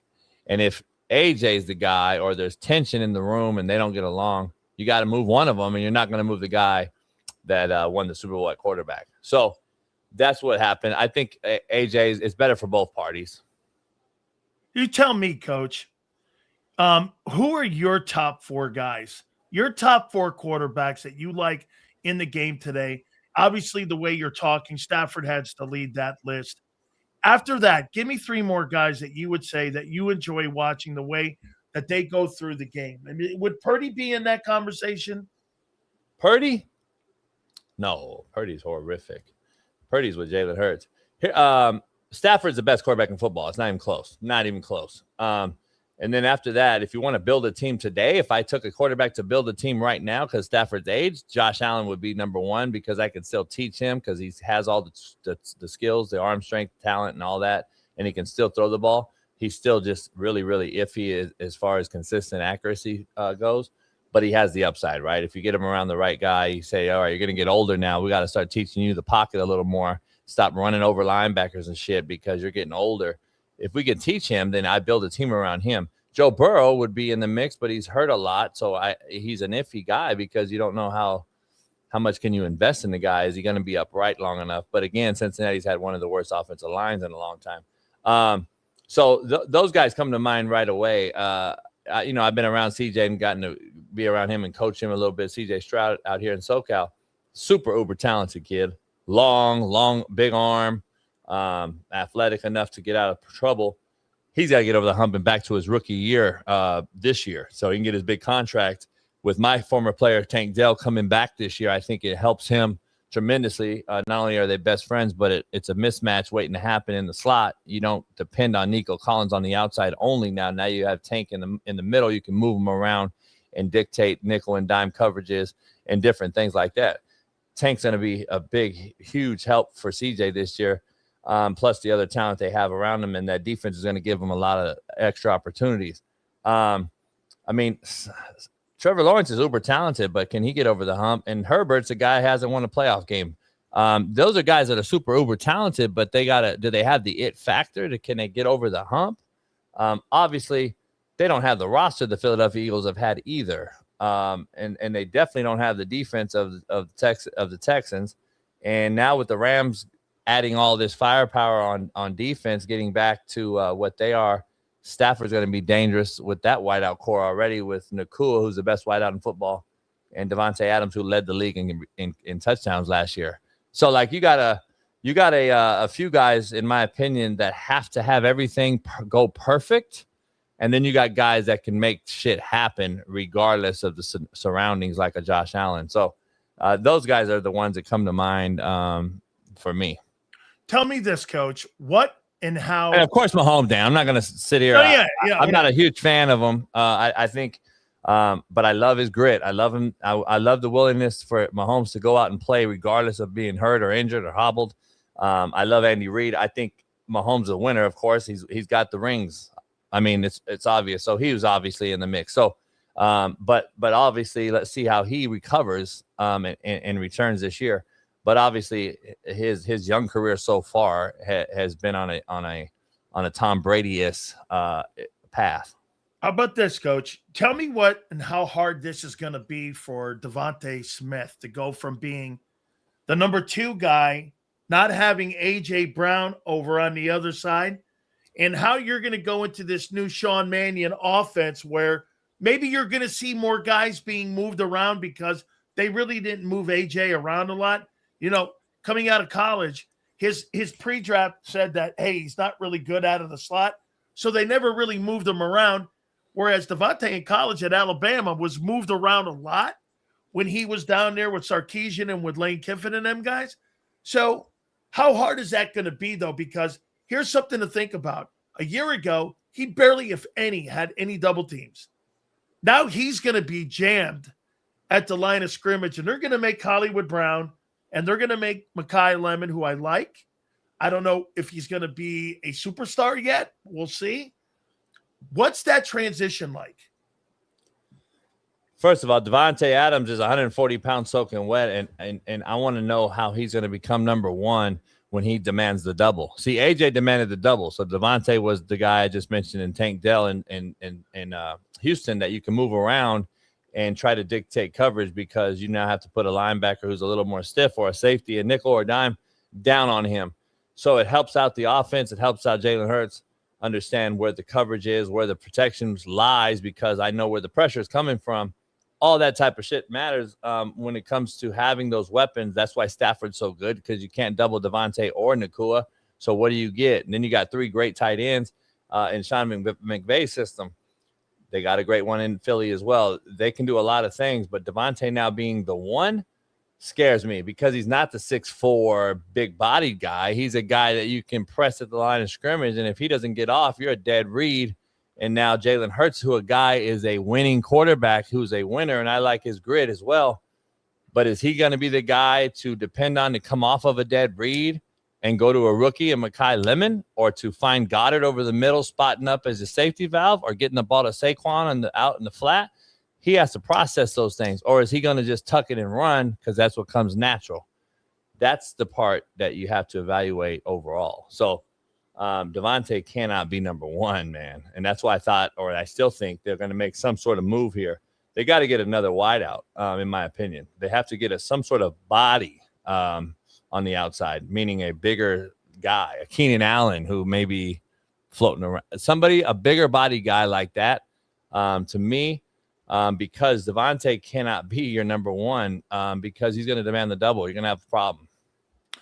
Couple more here, Coach, for you. You know, when you look at, Sirianni, do you think Sirianni is a good coach? Do you believe that Nick Sirianni is a good coach, or do you think he's a product of the quarterback that he has? Because when he was in San Diego, Phillip Rivers had some of the best numbers when he was there with Frank Reich.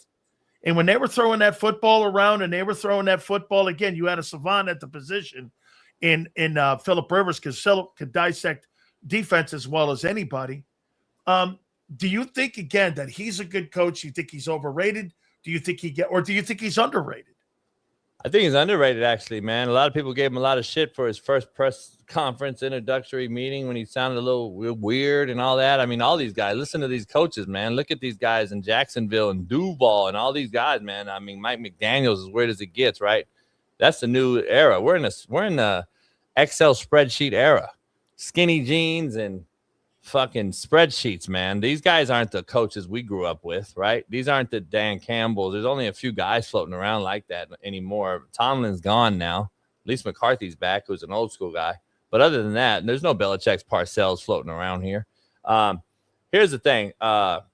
He won, man. He went to 2. He's won 1. I think he's underrated. He gets a little bit of heat dealing with what he's had to deal with all the coordinators. Listen, you get graded as a head coach for how you manage the roster and how you get others jobs. And think about it. He's gotten a lot of quarterback coaches and OCs jobs. You got to kind of give him some credit for that stuff. Not kind of. You got to give him some credit for that. I think he takes some unnecessary heat, in my opinion. And listen, we're only as good as our players. It's not X's and O's. It's Jimmy's and Joe's. That's clear as cut, especially at the professional level when they all get paid on the 1st and 15th. So him managing that crew is another reason why I think AJ left and is gone, because I think he didn't want to deal with the drama on the sideline and the back and forth. And he wanted guys that were all in. I think, and he already has to deal with, the Jaylen Carters and the Jordan Davises and all the shit that they do on and off the field. I think he's done a great job.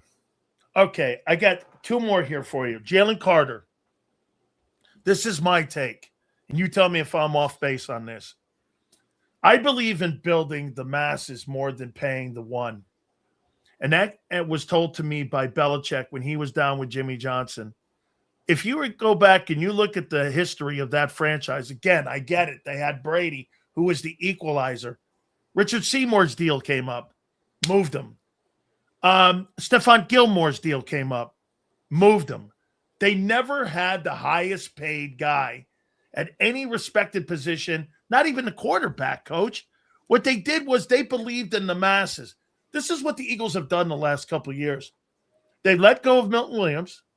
They've let go of Josh Sweat, who had 12 sacks last year.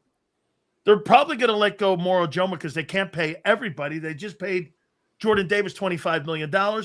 Now they're talking with Drew Rosenhaus on paying him $36 million.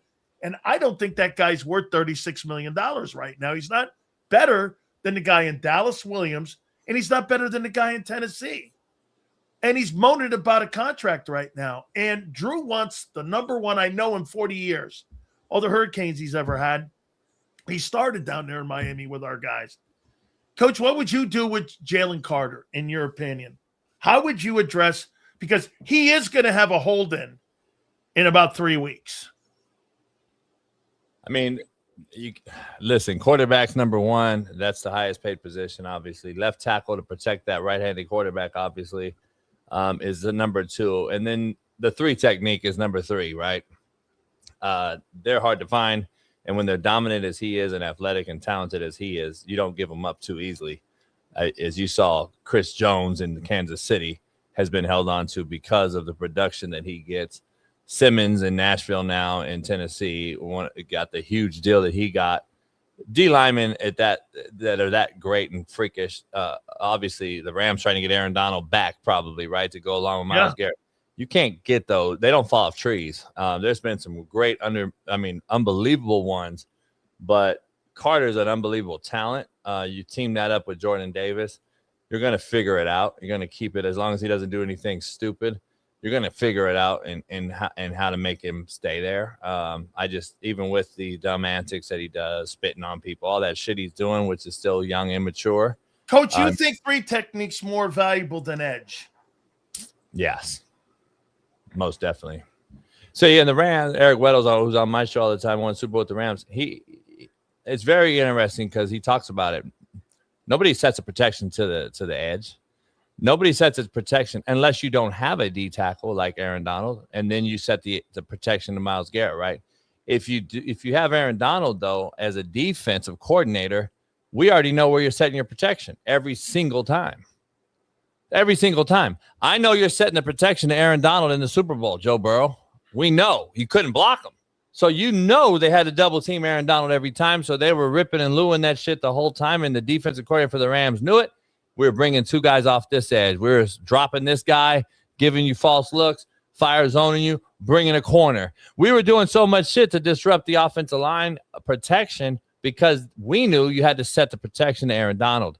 They do the same thing to Jaylen Carter. I've watched too many Eagle games. You see them, and then you got Jordan Davis in there. So you got a shade and a three technique that are one's immovable. The other one is just so fast off the ball and lightning quick that you have to set the protection of that guy. Hopefully your center or your guard can cover Jordan Davis and just stalemate it.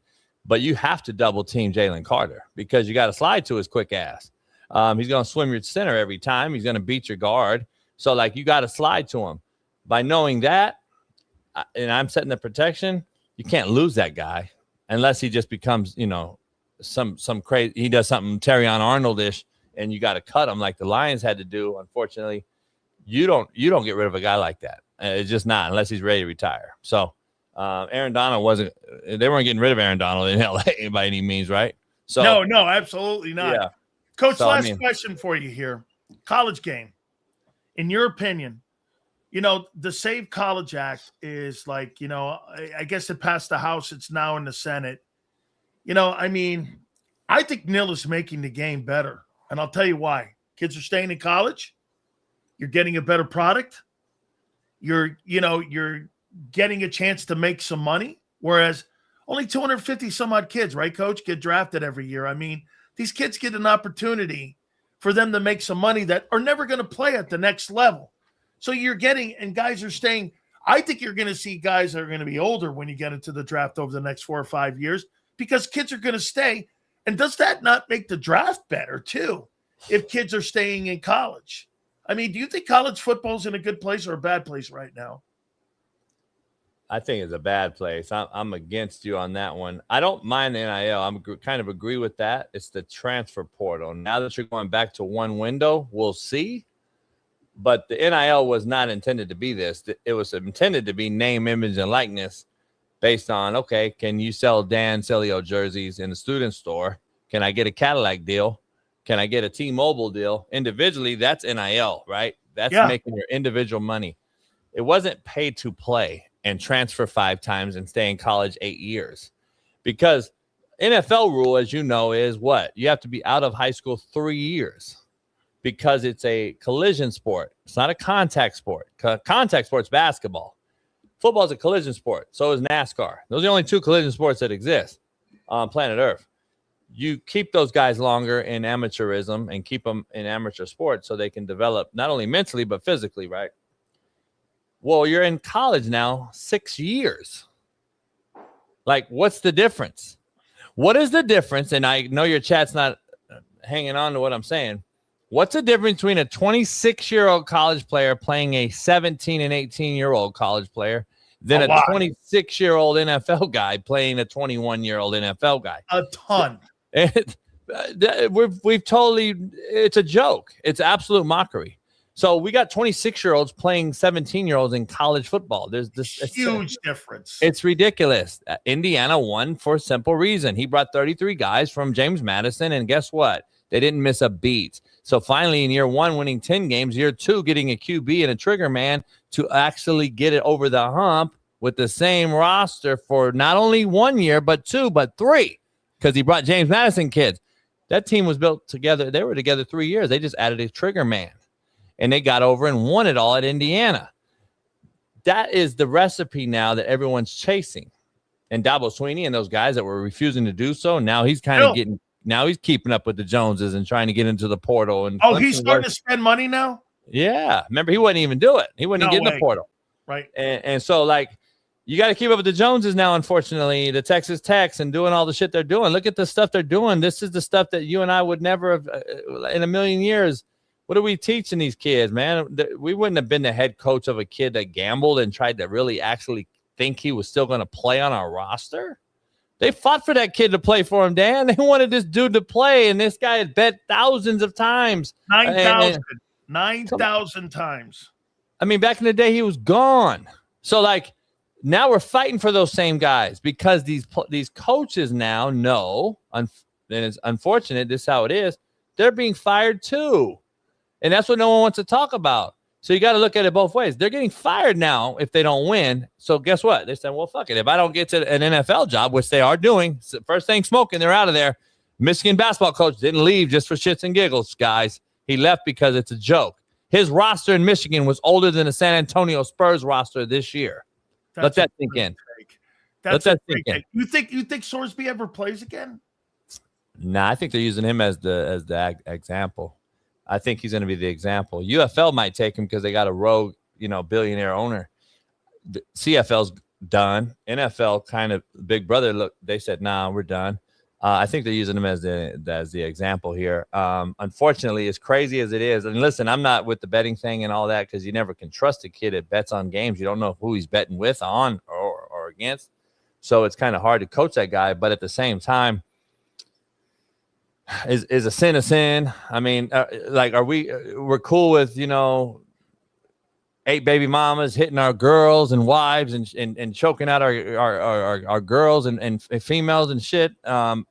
We suspend them 2, 4, 3 games and it's cool. We're cool with drunken driving and fucking killing people. Like, are we cool with that? But not this. I mean, I just think it's unfortunate. I think listen, I'm last chance you, obviously. So I'm all for second chances, but you also have to make the bed you sleep in. I just think that I think we all deserve a second chance, but I don't know how many. Would you give Henry Ruggs a second chance? See, I think Henry Ruggs, knowing everything I know from the people I know in Bama, is a great kid. He made a fucking horrible decision, and that's unfortunately it's on him. He made a horrible decision. He made that decision. It wasn't a accident, right? He could have avoided it, and that's the problem. He has to live with that. He has to deal with that. But I think he's a much better kid than Rashee Rice is. Everything I know, Rashee Rice is shitbird. He's gotten multiple opportunities and continues to get them. I would flop those two in a heartbeat from what I know personally. The problem is that's not how it works. Somebody died. And that's kind of the unfortunate part of this. And I don't know. The kid, I think you have to learn a lesson. And I think he'll try to get in the draft in 27. I just don't know if he's blackballed at this point. Is he really blackballed? Coach, I got to end with this here, but I went in a supplemental draft, and how it worked out was the Bucks came to me in 1987, and I got declared ineligible. Now, Bosworth and Chris Carter also had a draft that year, and I had kind of fought for free agency because I said, well, I didn't know I was going to be in the draft. I'm a free agent because I missed the 87 draft. Well, Roselle called me up, and they all told me, they go, no. We're going to hold a thing called the supplemental draft. The Bucks had given me a 3-year contract at $1.7 million. It was 200 or 300 off what Jerome got at the 9th pick in the draft. They took me number 56, which they had 27 teams back then. Today it's a second rounder, whatever.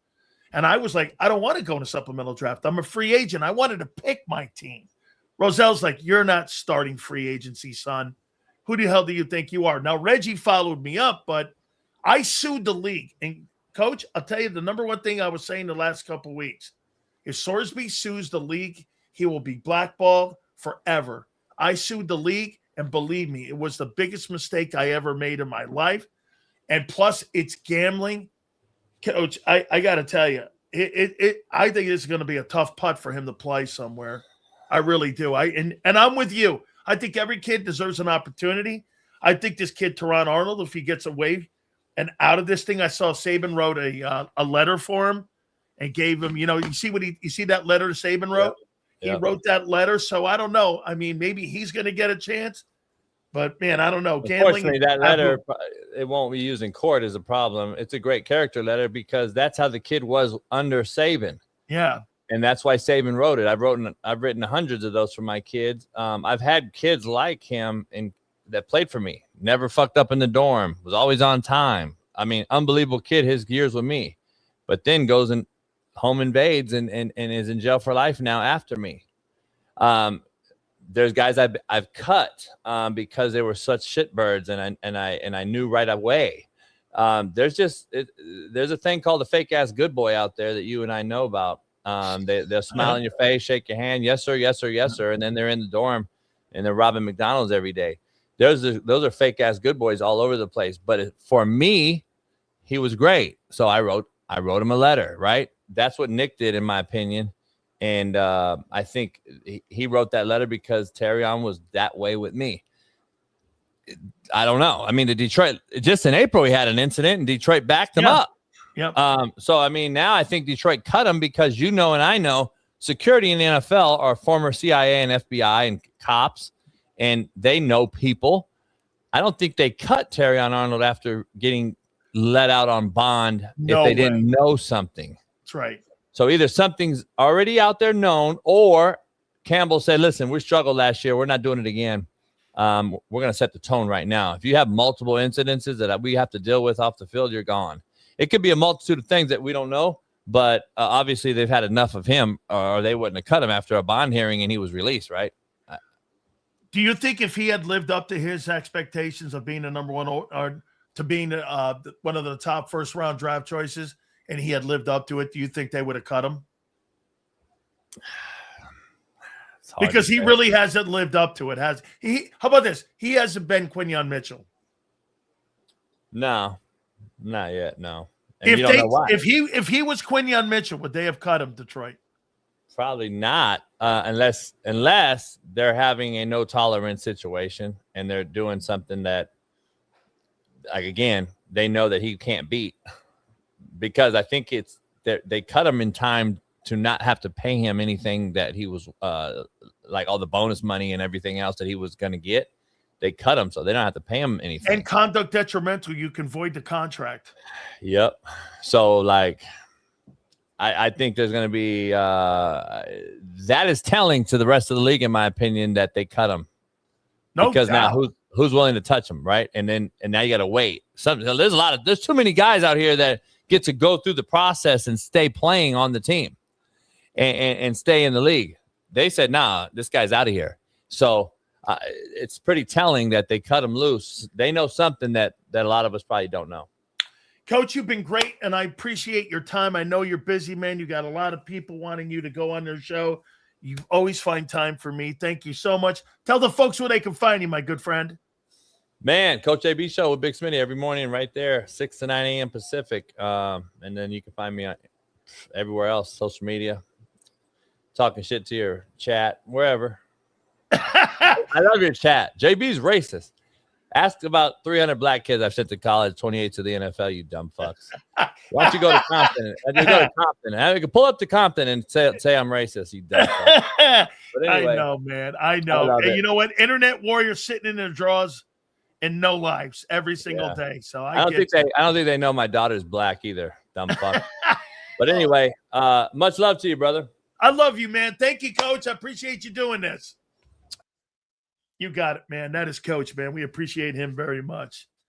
Yeah, of course. Total toolboxes, man. Hey, you throw that at that guy? Yeah, I don't think so. I don't think so, okay? I plan to do some training for the regardless since. Let me see also, too. Let's go back here. We got some. I think somebody brought some supers up here. I love Coach. Coach is awesome, man, and we appreciate him finding time. Dude, I see him all over the place, too. Jason Whitlock's got him on all the time. He all over the place, man.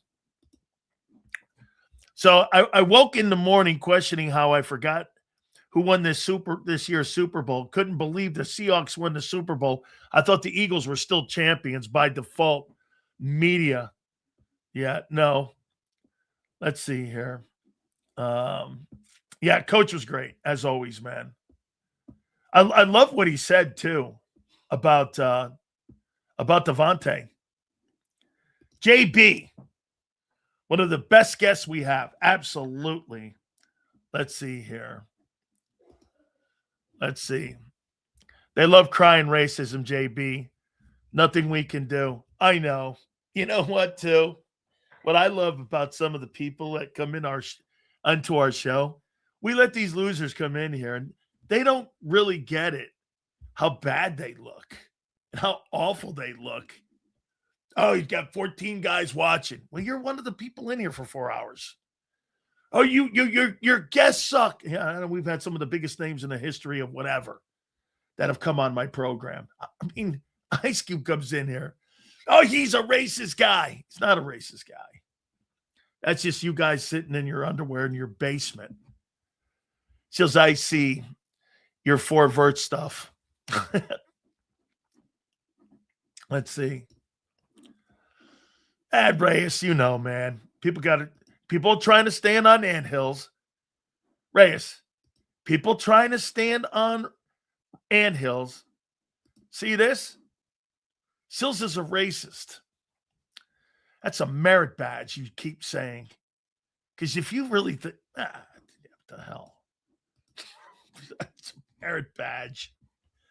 Idiots keep saying that stuff. It's awesome. Keep doing it, dude. We appreciate you being here.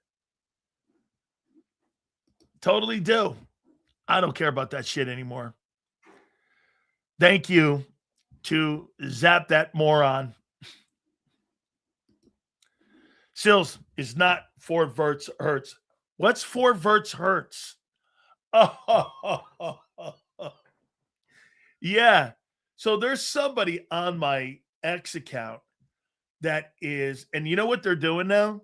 So now they're coming up with these new ways of trying to, like, say, Sileo is racist with, like, these burner accounts. on my X account. And if you know anything about me, I have no idea I'm in technology. And nor do I sit around like this guy does all 4 hours and just post stuff. I don't do it. Once I'm done, dude. I'm done for the day. I go sit down, watch some soccer, sit around, watch some baseball. I don't do that shit. I don't sit in front of my computer all day long. I do 7 hours of broadcasting. Okay? I mean, I don't do any of that.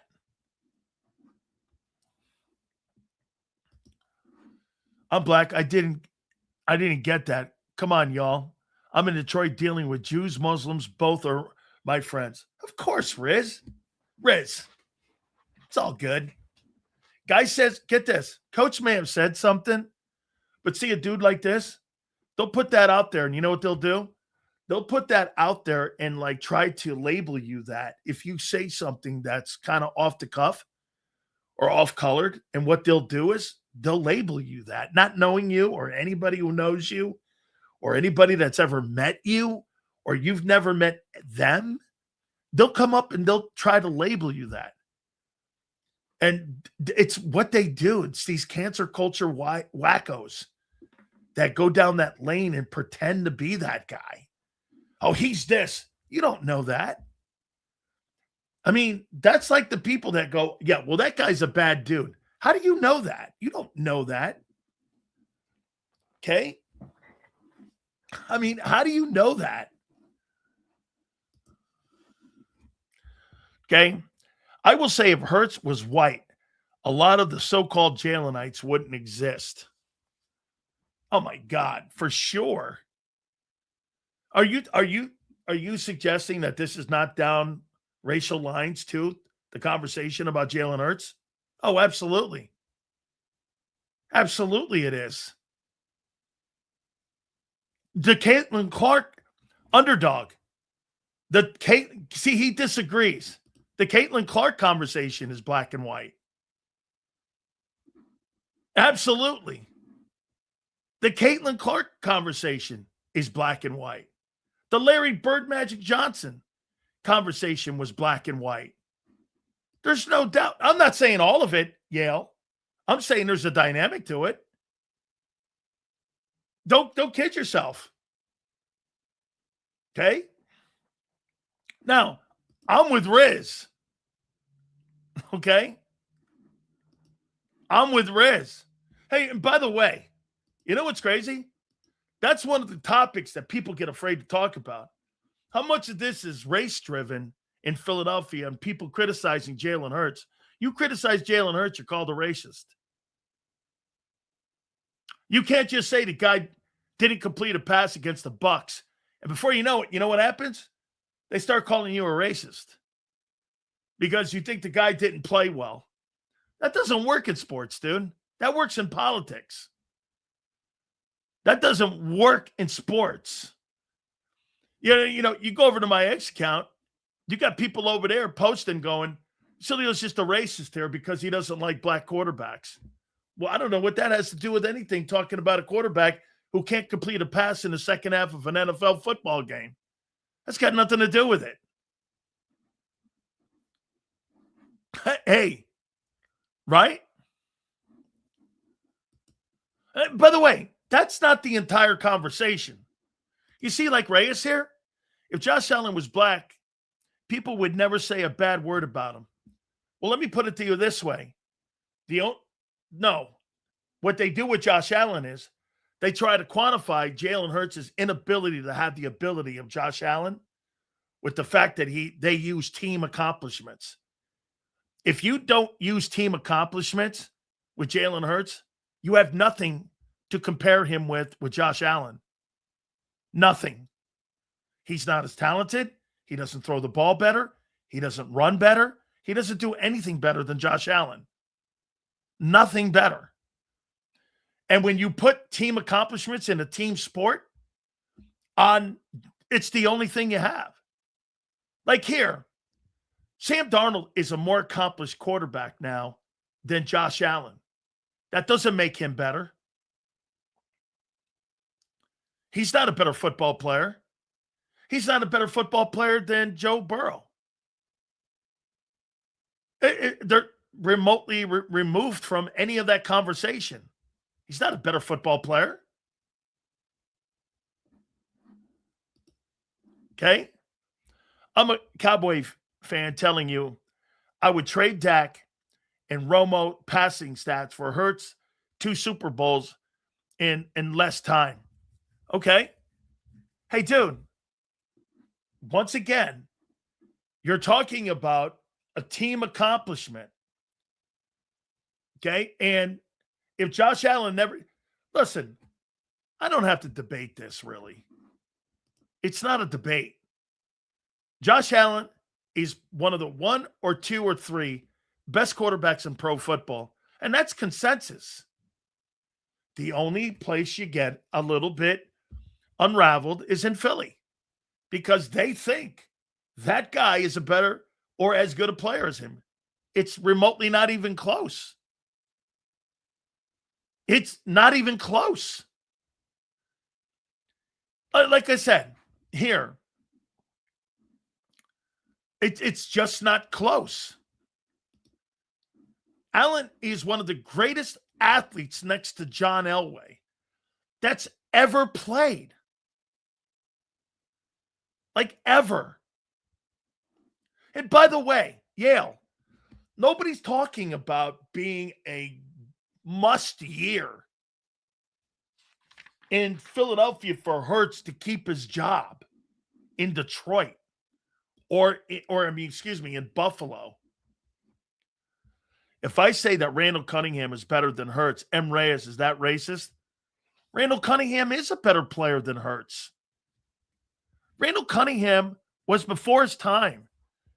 A Coyote, if Randall Cunningham played today, he'd be Patrick Mahomes.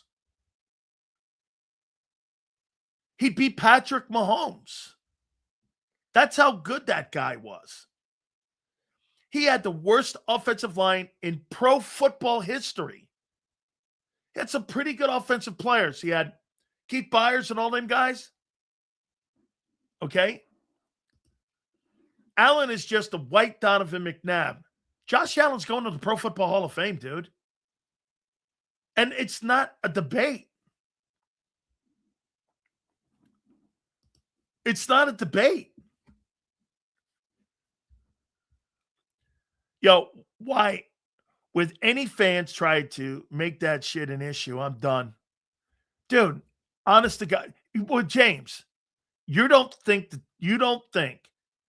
that race plays an issue in the Hurts conversation in Philly? I'm telling you, for me, it doesn't, but you know it does. It is one of the most quietest topics that is never brought up. That race is brought into the Jalen Hurts conversation. Just like you have it with Caitlin Clark. Look at the race conversation going on there.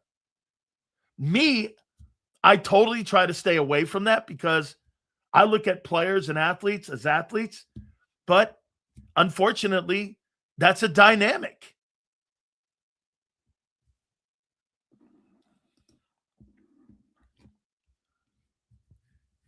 Sills, let's run with JB's take on Smitty.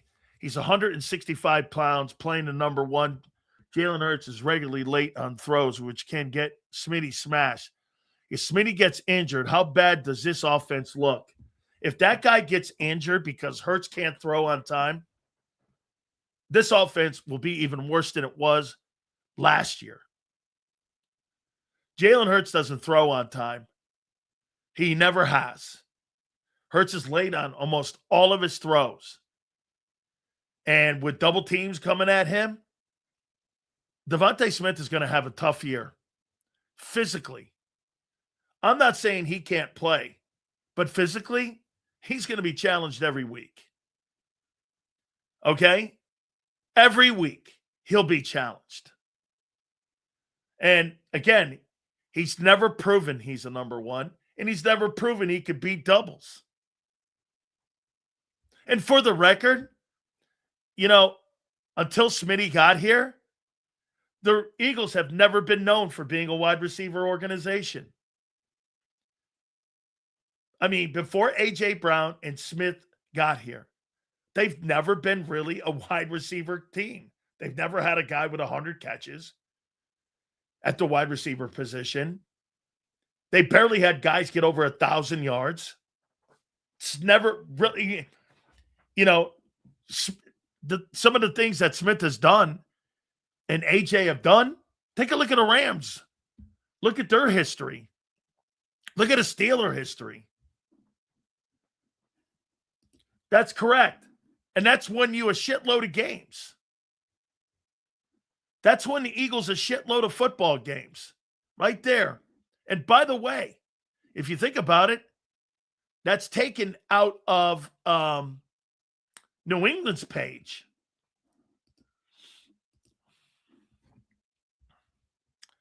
Historically, the NFL believed that black players weren't smart enough to play the quarterback position, which is a travesty. I had Doug Williams on my program this past weekend. The NFL Hall of Fame, the Super Bowl winning quarterback, who's a close friend of mine. He was on last week on my TV show. We talked to him, and Doug talked a little bit about this. So when a lot of the criticism of Hurts is around its processing, it shouldn't be hard to see why people would. Yeah, I think you're right. I think that's right. I think you're right. Actually, James Harris, too, was also a guy that ended that. Shaq Harris, Warren Moon, Doug Williams, all them dudes. The quarterbacks today that are black stand on those guys' shoulders because of what they went through, for sure. Okay? Has there ever been a quarterback go into the Hall of Fame that didn't at least make one Super Bowl? Sure. Warren Moon, Dan Fouts. List of quarterbacks who never went to a Super Bowl. List of NFL quarterbacks in the Pro Football Hall of Fame.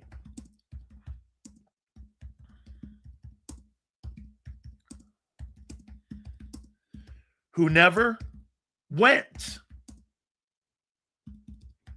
to a Super Bowl.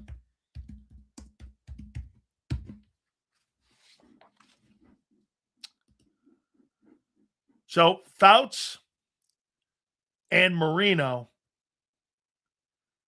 who are in the Pro Football Hall of Fame, didn't go. Now, Dan Marino went to a game, but I like that other one here too. Quarterbacks that have gone, that are in the Pro Football Hall of Fame who have not won a Super Bowl. QBs who are in the Pro Football Hall of Fame.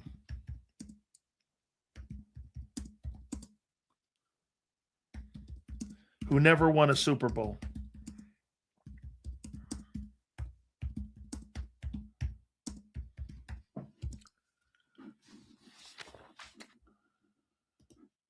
Jim Kelly, Dan Fouts, Fran Tarkington, as we said, Warren Moon,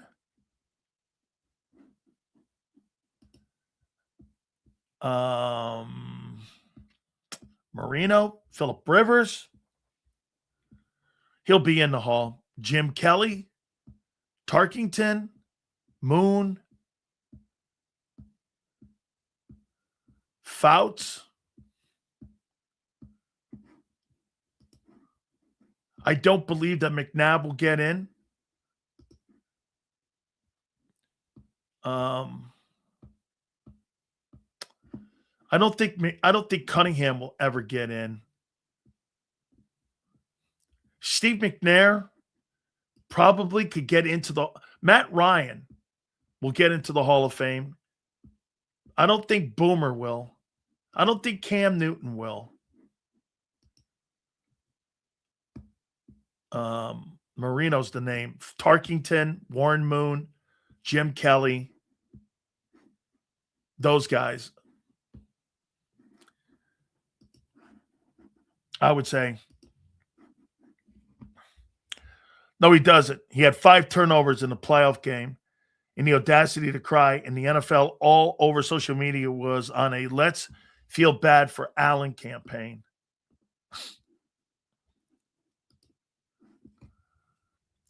Philadelphia cannot differentiate between a team getting the Super Bowl and the quarterback's influence on the achievement. Correct. Most people can't.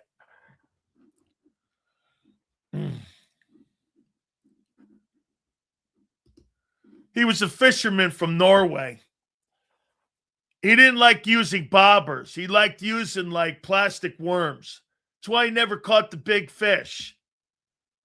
Got to look him up. He's Norwegian.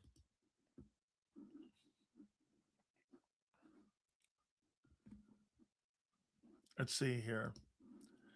So is any update on the Carter situation? We'll get to that here in a minute. Talked to Rosenhaus last night.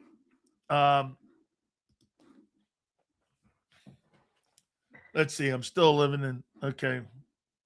All right. So that was great hearing Coach. By the way, hey, Bob, without a doubt, he's got question marks like we do on Devonta Smith being a 1.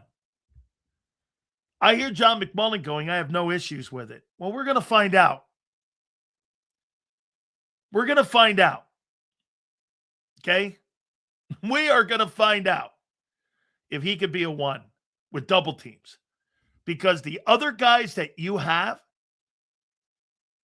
don't scare me.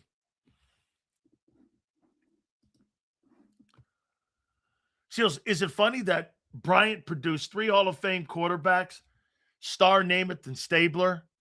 Yeah. Isn't it crazy? And by the way, all Super Bowl winners. Those guys won Super Bowls too. I think Jalen will be considered for the Hall of Fame. Considered? Probably.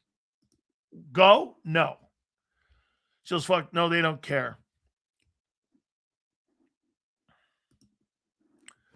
How the hell you get rid of your best wide receiver? Hey, James, think about this. I'm in the minority here. I think Devonta's going to struggle this year at wideout without AJ on the other side. I do. I think that passing off, you know why? Why do you think, James, that I think that Devonta's going to struggle this year? Because Hurts doesn't throw on time. He doesn't throw on time. And you're going to be throwing behind this guy, double teamed.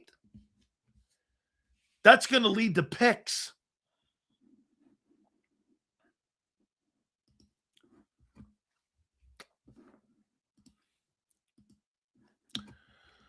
Bob, Arch Manning played some really bad football. His footwork was awful. At the end of the year, though, I thought he played a lot better.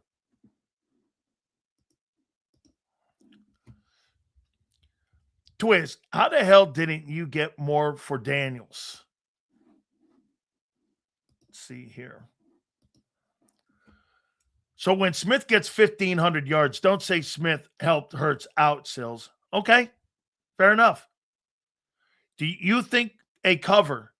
You think that Jalen Hurts is going to get Devonta Smith 1,500 yards without A.J. Brown? I think it's going to look a lot like his rookie year. I think he's going to be around that number. Like his rookie year.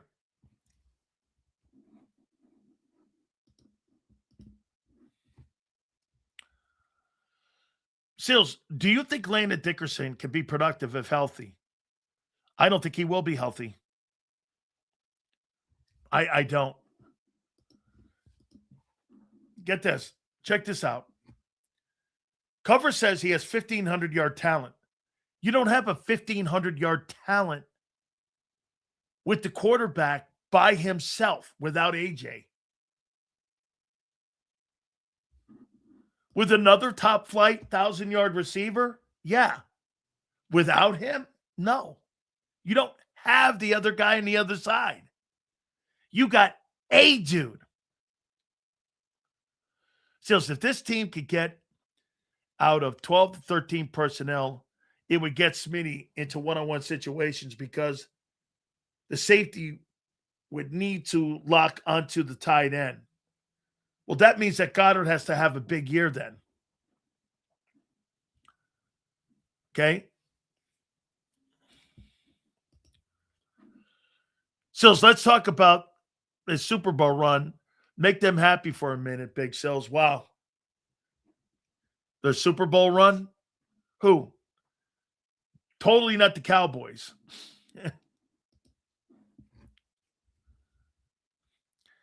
He'll have 2,500 from an increase in targets. I guess we rank somewhere between 25th and 32nd in passing and touchdowns. Absolutely. Absolutely. No doubt about it. And by the way, as you said, Gary Cobb was out there to go back on that one guy's comments. Landon Dickerson's limping. And Landon Dickerson only missed 2 ball games last year. And you guys are telling me he's injured. Well, he didn't miss that many games. He missed 1 ball game. And now he's going to be healthier? So it wasn't Landon then. Landon, look at this. According to this guy, Landon Dickerson played the regular season games. So he can't be hurt. Then what's the problem with your run game? According to him, he's not hurt. He's not injured. According to this guy, he's only missed 4 games and 78 starts. So he can't be hurt. What's the problem? He can't be hurt. You can play injured, numbnuts. Oh, so when Gary Cobb says he's still limping, asshole, you think he's going to be better this year? Huh. So I don't. I think he's washed up. I think he's finished. Oh, you bet, Junior. You bet. I have receipts on you all last year telling me about Jaylen Carter's contract and how this was going to get done. Priority.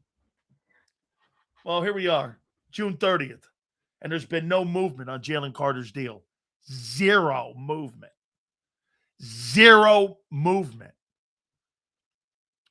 I thought he was a priority. What happened? What happened to the priority? I'm missing it. What happened to the priority? Hook me up on that. Too easy. Too flippin' easy. Holy cow. I haven't even got to my topics yet. Oh, you know what? I didn't even get a chance to finish my guys. Well, I said had the breakout years because we got sidetracked because people were crying. Oh, by the way, look at this here. One other thing on the Eagles' schedule this year. Philadelphia Eagles. Wait, NFL strength of schedule for 2026. Here we go. So let me see here. The easiest to the hardest. The Bears have the hardest. So where are the Eagles? The Eagles are the 10th easiest schedule. The 10th easiest schedule in pro football. this coming season. That's even better. Now there really is no excuses. You got a soft schedule. You have a new offense being put in with a first-year play caller. And get this, an easy schedule. I can't wait to see what you do. It can't be that it's a coordinator thing. You're not playing against here. Let me look at the defenses that this offense is going to be playing against too this year. So let's take a look at the defenses you're going to be playing against. With your offense last year, who was 23rd. And for some reason, you think it's going to be better because according to a guy who's in here said that Landon Dickerson started 74, 78 games. So he's not really hurt, but I guess he's going to come back from what? Something? I don't know. So let's take a look at this.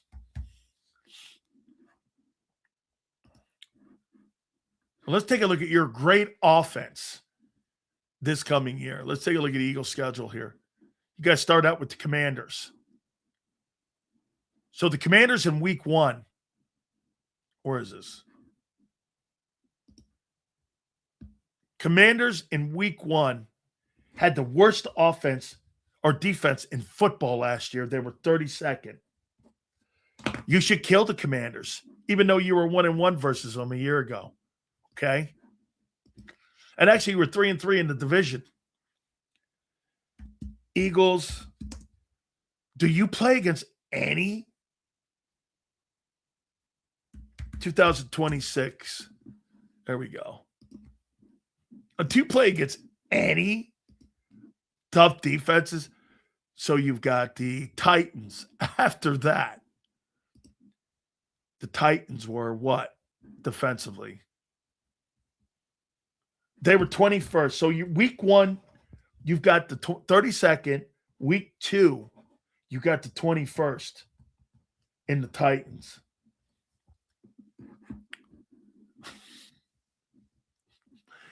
No excuses. Week 3, you got Chicago. I don't think Chicago was that great in defense a year ago. Where were they ranked?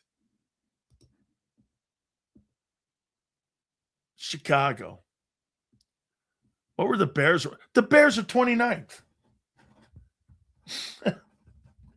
So in the first 3 weeks, I won't do the whole schedule. So in the first 3 weeks, you've got the 32nd, the 21st, and the 29th worst defense in pro football. And by the way, that Bears defense beat the shit out of you. But you're better because why? You got rid of AJ. And you got a guard who really wasn't hurt, according to some people in here. And he wasn't hurt. I can't wait to see how this offense is going to rebound. Especially if Landon wasn't injured.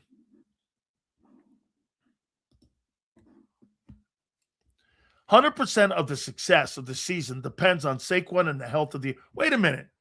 Guy just sitting here told you Landon wasn't injured. This guy started 74, 78 football games. How's he injured? He's not injured. He's not injured. He doesn't miss football games. Well, what happened? What happened?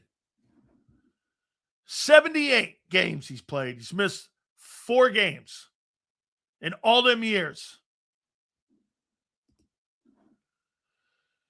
How many teams we play off the bye? There you go, half-assing, looking at the schedule, just like going over 3 teams in a half hour. What are you talking about? After the bye? Okay, let's take a look at that. Okay, once again, so Chicago, let's go with the Rams. Where'd the Rams finish? The Rams were 17th. So in the first month of the season, you're playing the 32nd offense. You're playing the 32nd ranked defense. the 21st ranked defense, the 29th ranked defense, and the 17th ranked defense. Fair enough. Jacksonville Jags were 11th. Okay? The Jags are 11th. After that, the Carolina Panthers. Do I really have to go through these shitty defenses? The Panthers were 16th. So, in the first 6 games, 32nd, 21, 29, 17th, 11th, and 16th. In your first, let's see, in the first 2 months of the season, the Dallas Cowboys finished 30th. 30th. Number 8. This is 2 months of football. Your first 2 months of the season, you play now you play the Commanders, who are the 32nd ranked defense. So, in the first 2 months of the season, Twiz's Philadelphia Eagles will play these defenses: 32nd ranked defense, 21st ranked defense, 29th ranked defense, 17th ranked defense, 11th, 16th, 30th, and 32nd.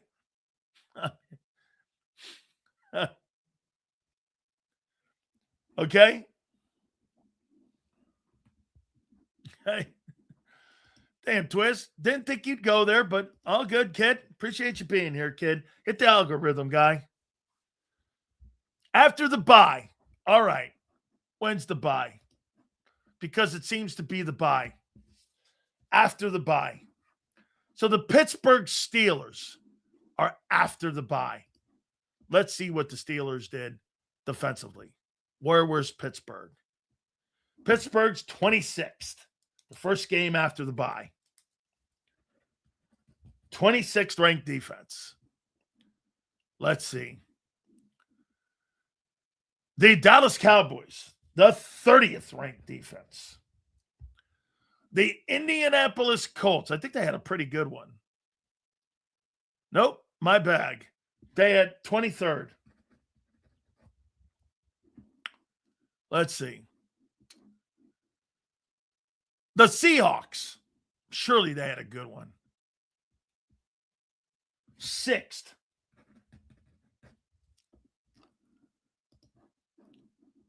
The Texans, 1. I know that. The 49ers. 49ers defense. 21st.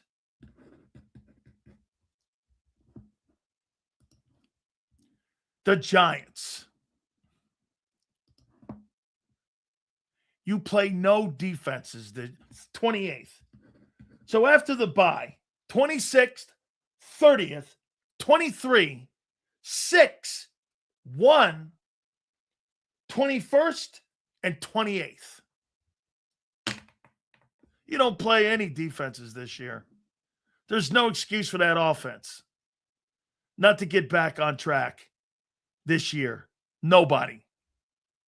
You don't play anybody but the Seahawks and the Texans this year with any formidable defense on that schedule. There's nobody on that schedule that has a top flight defense except the Texans and the Seahawks. The rest of them are horse shit. There's no excuse. It's a soft schedule. Let's see if you can maneuver through it and your offense gets back on track. Your offense should have no problem this year putting up 28 points a game and winning 12 or 13 ball games with those defenses.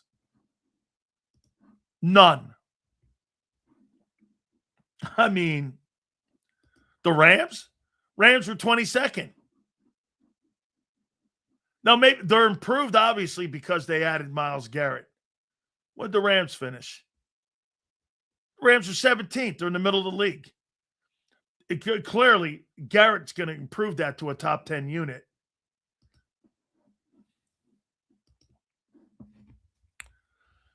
Two ACL tears, meniscus tear, several ankle injuries, or ankle sprains, back surgery. Safe to say Landon's playing through a lot of pain, and I'm not sure all of the run blocking helps.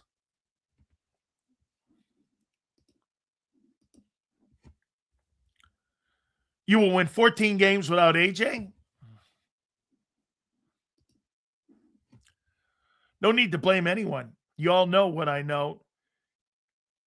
You little boys wouldn't be in this chat religiously if Sills didn't take a shit on the Eagles daily. I'm not taking a shit on anything. I'm asking about, dude, I don't think this is going to be a great year. That's all I'm saying. I do.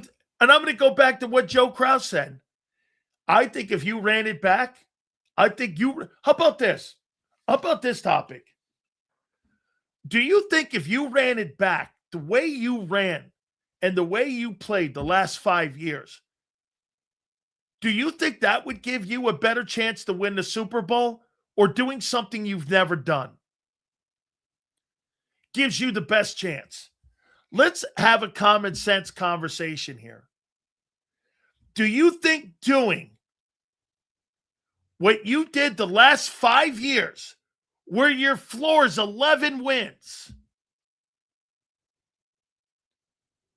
do you think that gives you a better opportunity to be closer to the Super Bowl, okay, or something you've never done? I happen to agree with this, Paul. I don't know about Juergens.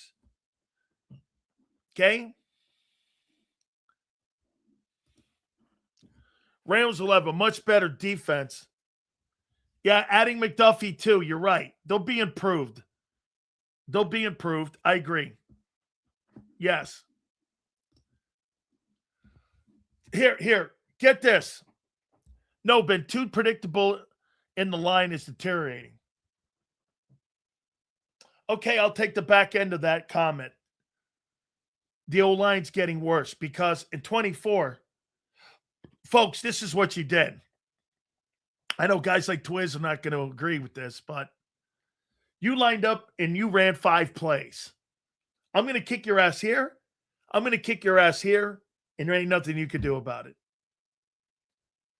You didn't need plays. You just ran people over. You were in a high-skilled offense in 24. Your passing game was horrible. Wasn't like you were a complex offense running motion. You guys were terrible. You lined up, though, and beat the piss out of you.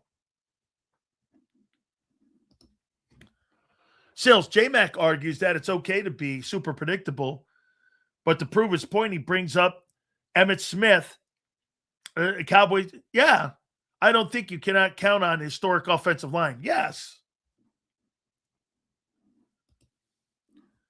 The fact they haven't at least tried to get another RPO OC in here to maximize the quarterback's talents boggles the mind. Jim, I'll tell you this. If they had done that, Jim, and brought a guy who could fit Jalen Hurts' system and who he is, and brought players in, and an offensive line coach that goes along with that line, I think the Eagles could be a Super Bowl contending team.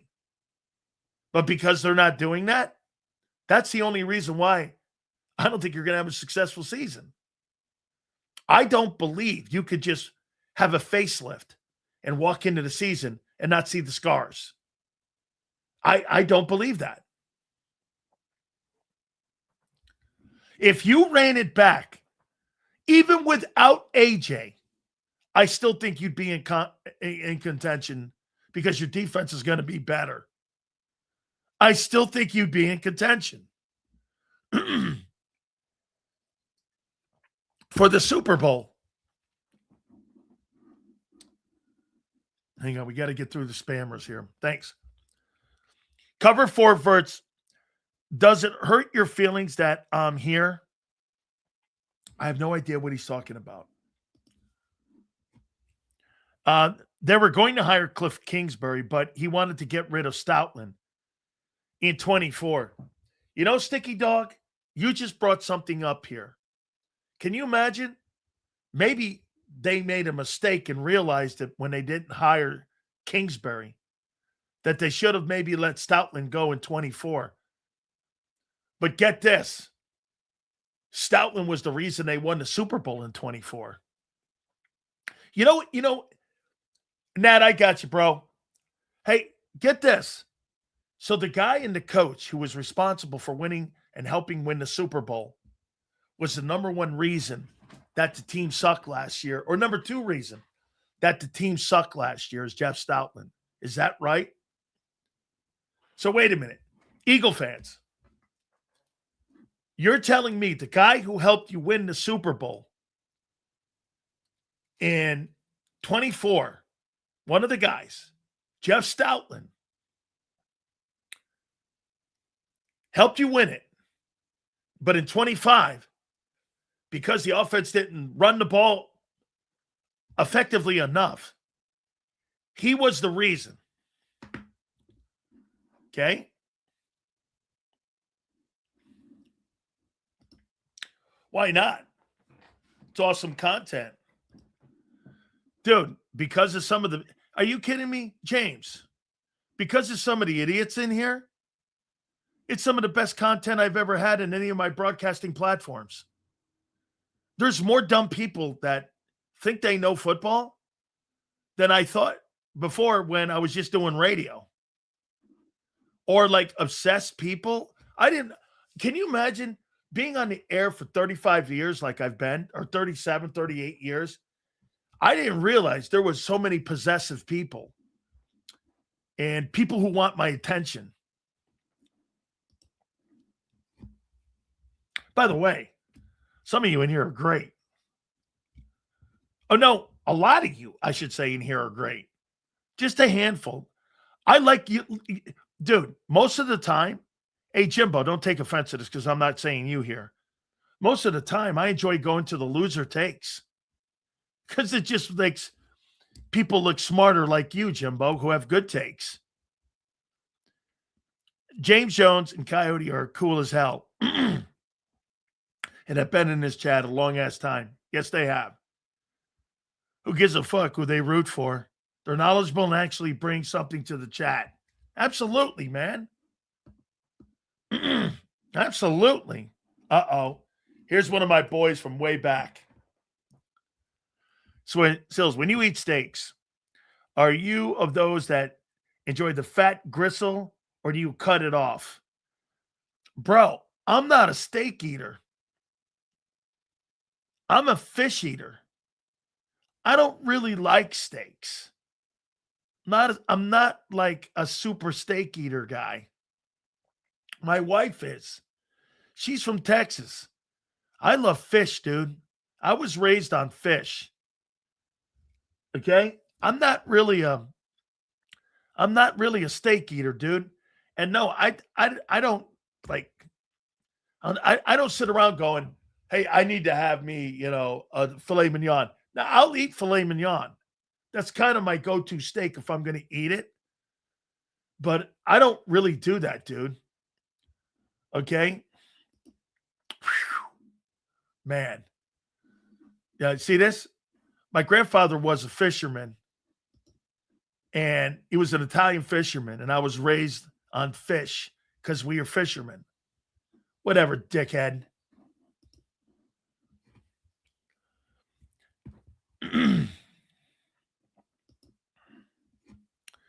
I agree. I'm into fish, but if I have a steak, I don't want the gristle and fat. I'm just not a steak eater, dude. Just not. I would have never thought Sills a ribeye or T-bone with a. Oh, that does sound good now. A ribeye with eggs, sunny side up, and some hash browns. That sounds pretty tasty, bro. That does. That sounds good, man. Jills, from my way, one state up. How you doing? Okay. Really? So, Mass? From Massachusetts? Got great food up there, bro. And you go out there on Cape Cod up there during the summertime, then you go to Rhode Island, too. Rhode Island has tremendous beaches up there.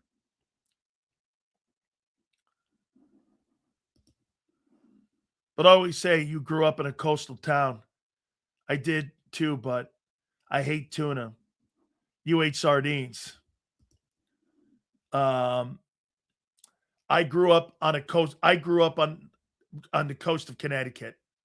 I grew up in a place called the Cove. And right at the bottom of the hill was the ocean. Shit, if I'm not mistaken, right, Betty? Didn't we have Camille? We had a hurricane one time, and it came all the way up to the top of the hill, covered the entire cove when I was a little boy. It was this giant hurricane that came up the coast, and I think the thing was called Camille. And it covered everything, if I remember right. All right, I want to get to another one. So the schedule for the Eagles is not going to be tough this coming year. All right. So here's another take on Sean Mannion.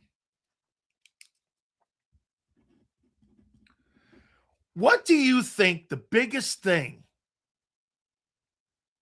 that Kellen Moore, what do you think the number one thing that Kellen Moore brought in 2024 to the Eagles? What was the one thing you thought really was something that set him apart from all the coordinators that have come through Philadelphia in the Nick Sirianni era? What was the one thing he brought?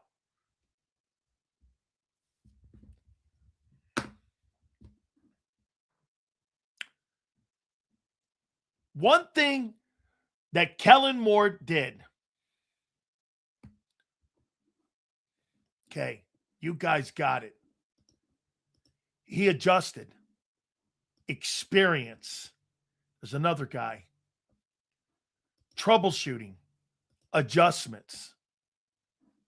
Okay? How is Sean Mannion going to deal with that? Is going to be a huge question. Okay? It's going to be a huge thing when it comes to whether or not when he knows how to pivot. Is it not? Well, Twist, not only situational play calling on Sunday, but my question would be this. When does he know to pivot if something's not working? Kellen Moore had experienced. He had been in multiple offenses around multiple quarterbacks. How is he going to know? So you're going to put your brand new offensive coordinator on a learning. Oh, I see what you're saying. Huge learning curve incoming. Exactly. Yeah, that's not the point about autonomy. When is he going to know when to use it? When he's never done it.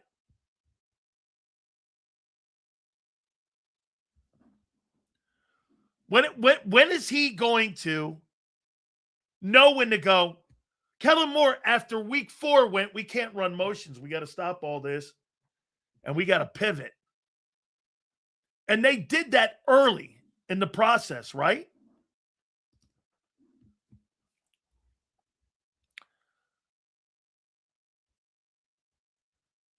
the NFL, NFLPA, and Brandon Sorsby have reached a settlement resolving any claims stemming from the league's decision not to hold a super or supplemental draft, making Sorsby eligible for the 2027 NFL draft. That's not really an epiphany.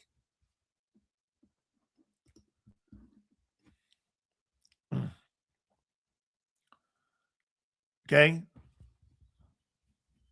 Get this. This will be Mannion's edge over Petula.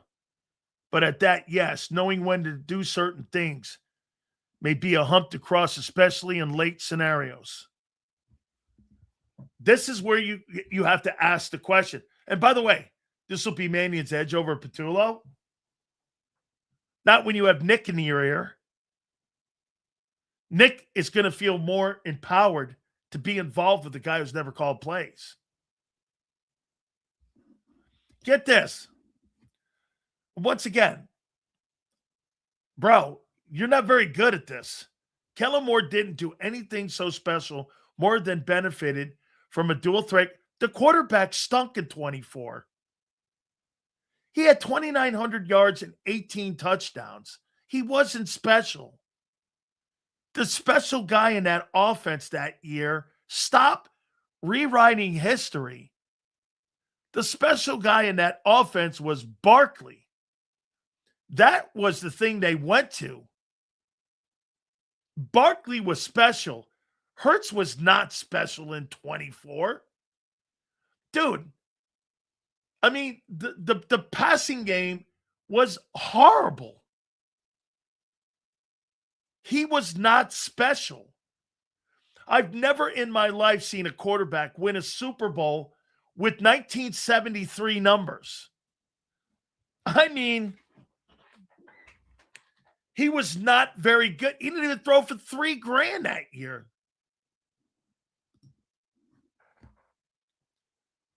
This season is going to be epic. I had 32 touchdowns, and 14 of them were way of the tush push. Oh, hold on here. He said 32 touchdowns. Let's see in 2024 how many of those were way of the tush push. How many touchdowns, how many TDs in 2024 were tush push touchdowns for the Eagles?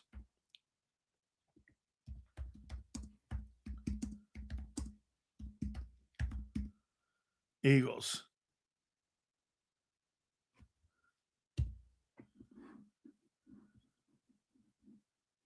Jalen Hurts, 11 of his 14 touchdowns in 2024 were way of the tush push. So 22 touchdowns he had on his own between rushing and throwing combined. 22. 1 yard runs. Shit, you could have handed that to Barkley. He would have got him too. Very misleading. 32 touchdowns. You could have handed that to Saquon. Saquon had 2,000 rushing yards that year. Wow. So not impressed.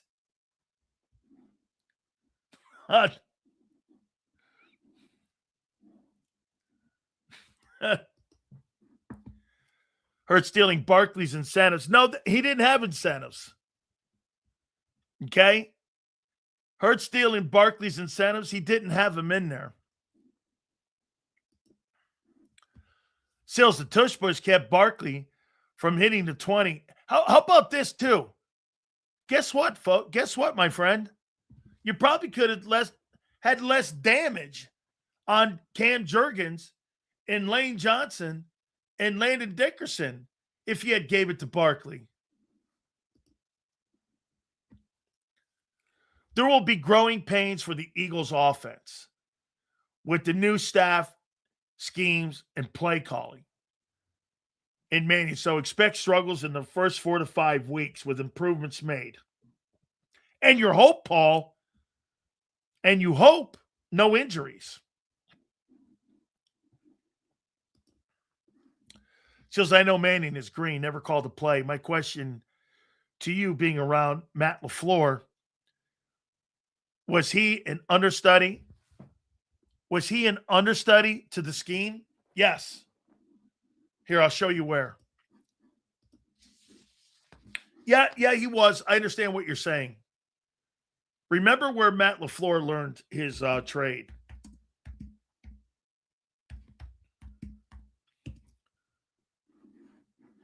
Matt LaFleur was in Washington. This 2010 to 2013 coaching staff that they had in Washington, watch this on how good this is. Future head coaches.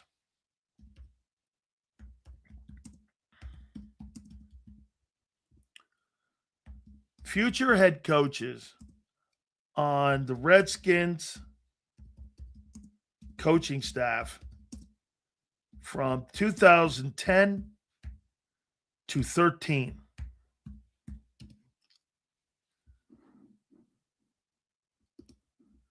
Kyle Shanahan, Sean McVay, Matt LaFleur, Mike McDaniel, Raheem Morris. All them dudes were on that coaching staff with Mike Shanahan. You had Kyle Shanahan, who was the OC.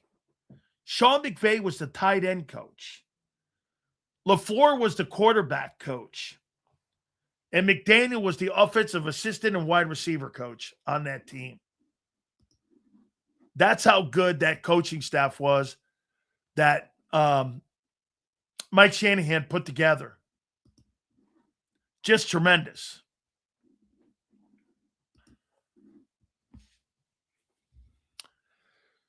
So I just think this run game will be better than 25. I'm not saying 24. An above-average run game and a top-tier defense. Hurts won't have to do much. He'll just need to make a handful of plays. And I think he can make those. Listen, I'm going to say it again, Curtis. My problem is really not with Jalen Hurts this year. My problem is what they're asking Jalen Hurts to do. And I think people are just getting that twisted. If you leave Hurts alone and let him do what he's done in the past, you're going to win 11 games. You're going to be in the conversation. But you're going to try to do things you've never done. It makes no sense. John McMullen's to the point where he really doesn't believe it. And I would love to say the same thing, but too many personnel decisions have been made. You lose AJ. You bring in and Eagle fans see all these names and they think you've covered AJ Brown. You haven't. And again, I don't, we'll see. There is a ton, and I mean a ton, of change that's been made here. Let's see here. And it's turning out to be a good coach, and just the talent in Detroit. I get this. I'll tell you what, Twiz. I think Dan Campbell, you don't win this year. If you're Dan Campbell, bro, you know, it's got to get to a point where you win. You know, I mean, they got to win a little more, man.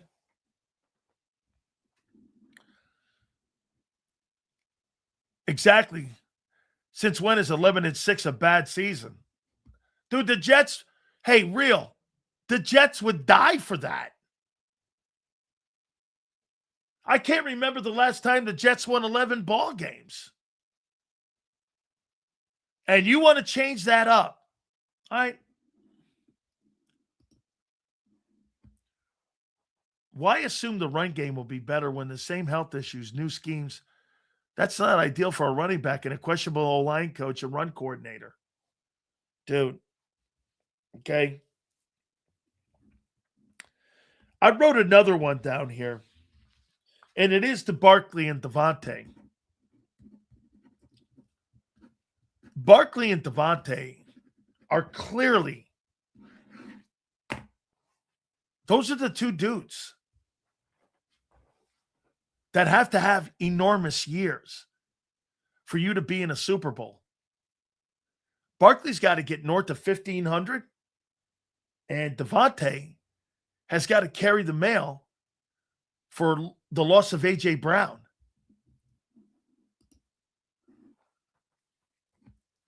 People act like Jalen hasn't had a new coordinator every year. Then act like he can't win after proving to year in and year out with a new coordinator. He does this, and it's nothing new. This is completely, bro. You're not doing the same thing. You're not going to run the ball as much. You're going to throw more. Because if you're not, why did you get Lemon? Why did you get Lemon? If you're going to run the ball more, why don't you get an OT and move up to go get an offensive guard or an offensive tackle? Get this. How do you know? Well, you hired a Sean McVay OC.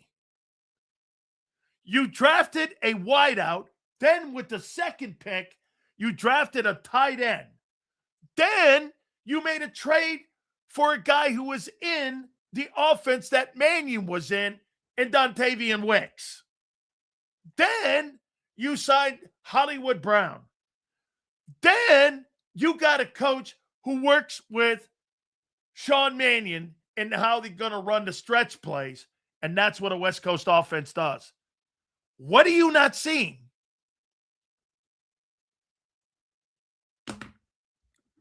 What in God's name are you not seeing?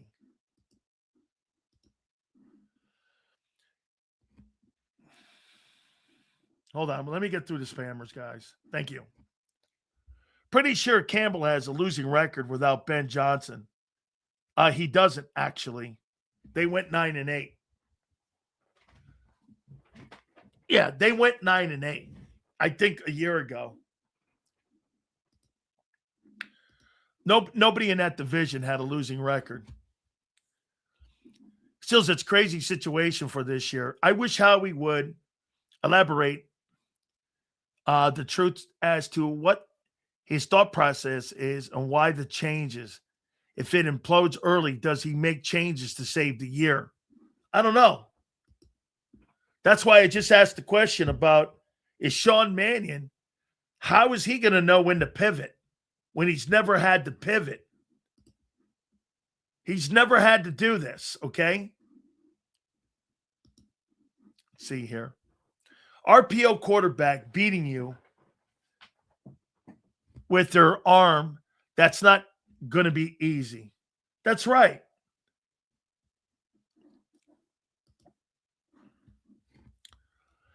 Seals, do you think Tank Bigsby can take a step this year? He's a hard runner, can catch the ball out of the backfield. Dude, here's always been a rule, though. You pay a guy $20 million, you're paying a guy, if you pay him, you're playing him. Seals, since you believe this offense is going to be terrible, who gets fired and do we move off of Jalen? 8-win heads will roll.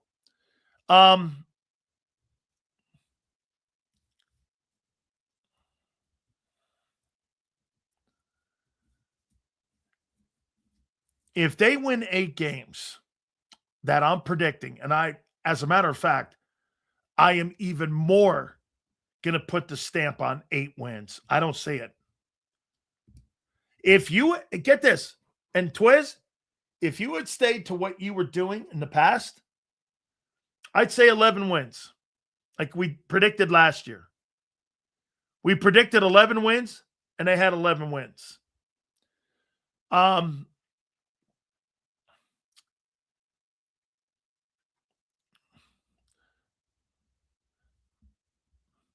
Nick will be fired on Black Monday if that happens. Okay? Nick will be fired on Black Monday. If you guys remember, last year we predicted 11 wins. And that's exactly what you had. Now, I did think the Commanders would be better. That's fair.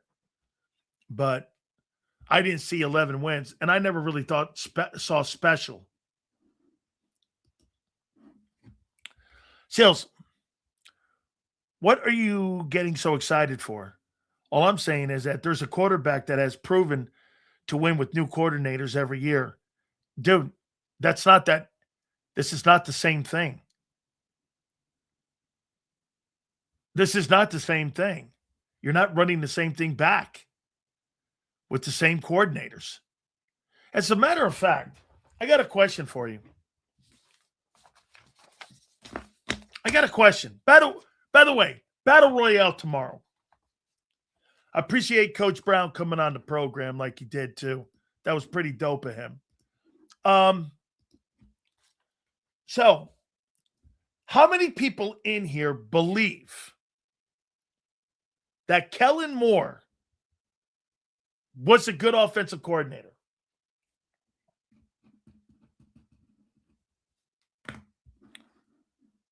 How many people believe that? That Kellen Moore was a good offensive coordinator. I want to go back to something here too. I want to go back to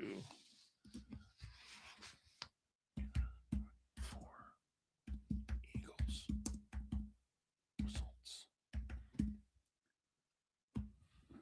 Okay. Hopefully I get popped up there it is right there. That's what I'm looking for right there. Perfect. Okay. 2000. There we go. Perfect. All right. How many people think that? Let's see. How many people believe that he was a good coordinator? Okay, he was. Okay. He was a good one. Let me see here. He knew what he had and ran their strengths. Okay.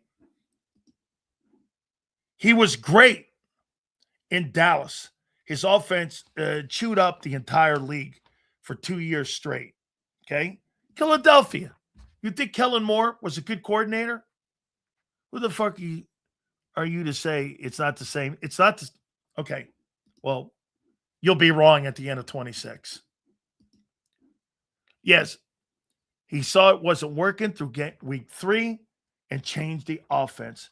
Joe, can we leave this here? Jimbo's leaving this here, okay? Okay.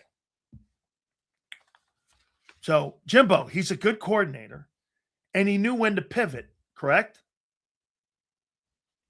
Okay. Kellen Moore tried what they're going to try. And you just got through saying he's a good coordinator, and they tried this. Let me show you how you tried it. First game, Jalen Hurts threw the football in Green Bay 34 times. He was 20 of 34, 278, 2 touchdowns, and 2 picks. He threw the ball 34 times. Okay. Let's go to the second game. Against Atlanta.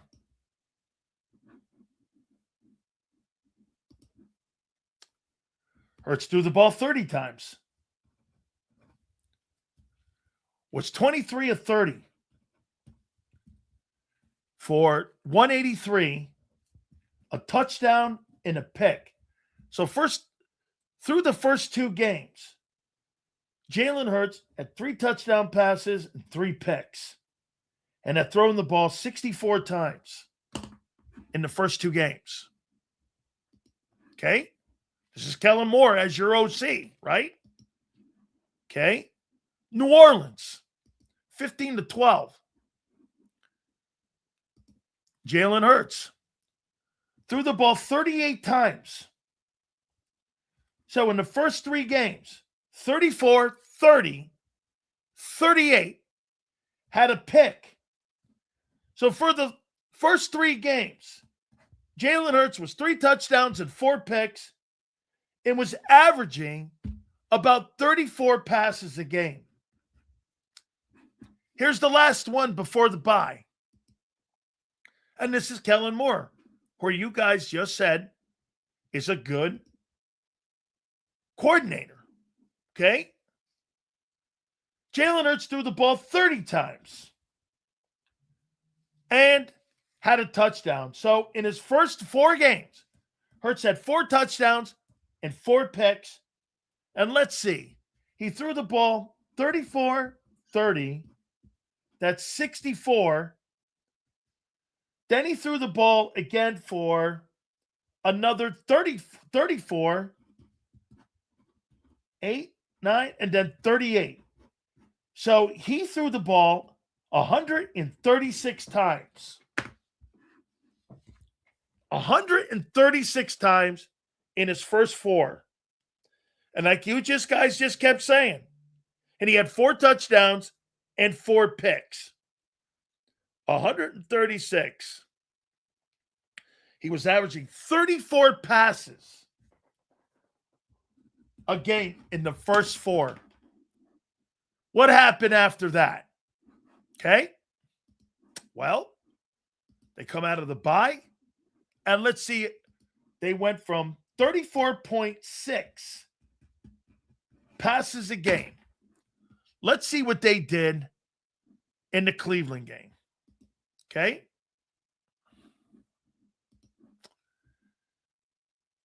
Hurts threw the ball 25 times. 10 off what he was doing in the first 4. Okay. Let's see what he did again in the New York game.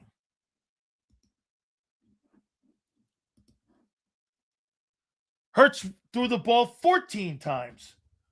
20 attempts off what he had done the first 4. Let's see the Cincinnati game. I think he had a pretty good game here. Hurts had 20 throws. 15 off. You're between 20 and 15 lesser attempts now per game. Let's do one more. Jacksonville. Jalen Hurts threw the ball 14 times. So, Kellen Moore, after the bye, did this. We're going to take the attempts down at least 10 to 15 attempts because the guy couldn't pick it up and what we were doing. He was averaging 34 attempts in the first 4 games, 4 touchdowns, 4 interceptions.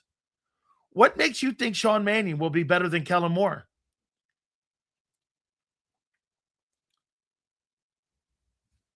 How is he going to be better than Kellen Moore?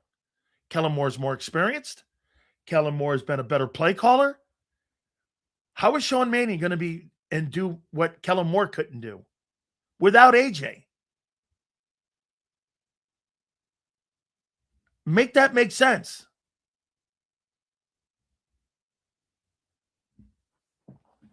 So you're telling me Sean Mannion's a smarter. You guys just got through telling me. You just got through saying Kellen Moore was a damn good coordinator. He couldn't do it, but Sean Mannion's going to do it? Based on what?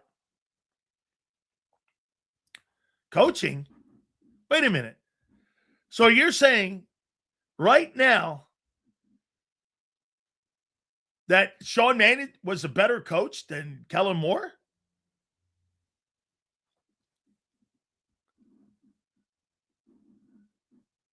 So here, I see the real guy versus the stupid guy. Is this the stupid guy?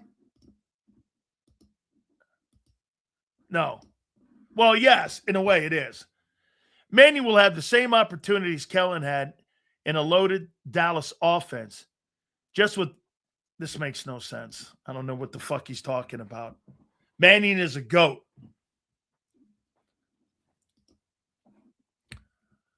Okay, let me see here.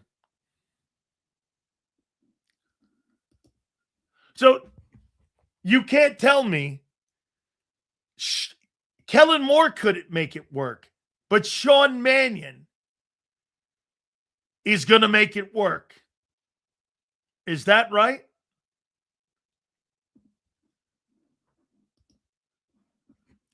How did Hurts deliver 2 Super Bowls when it's literally 1-1 in the Super Bowl? What the fuck is Philadelphia talking about? God knows.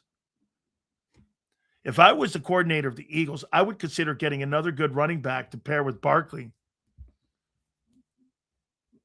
and run as much as possible. Guys, so you think Sean Mannion will be able to do what Kellen Moore was not able to do? Is that right? Got it.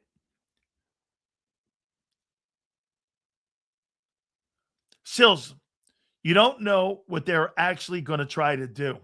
You're assuming they are complicating things.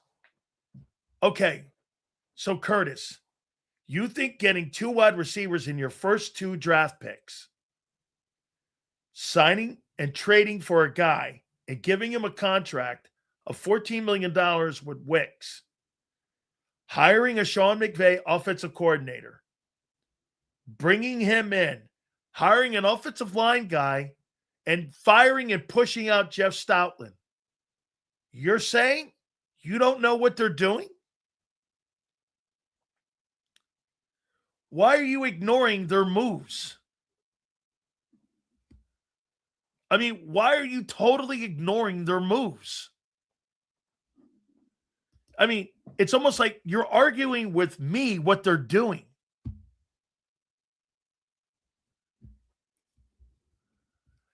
Kellen knew back in minicamp and training camp in 24 that Jalen couldn't run the offense. He consistently had to be on Hurts to get the ball out quicker, and Jalen can't do it.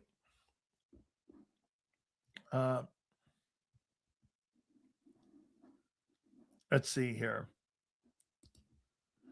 You're making too much sense, Sales. Quit it. Yeah, because you know what? You can't answer this. Get this. You know, we throw these questions out for a reason, to see if you can answer them. So in the first 4 games, we just showed you, you averaged 35 passing attempts. And in the next 4, you averaged 21. You took the ball out of the quarterback's hands, and you'll go like this. Well, because the running game was iconic. Okay? Because they knew the quarterback couldn't create balance for you. Saquon Barkley, in theory, hey, Bob, if you're still in here, think about this. If Jalen Hurts had helped him out in the passing game at all, Barkley may have ran for 2,500 yards that year.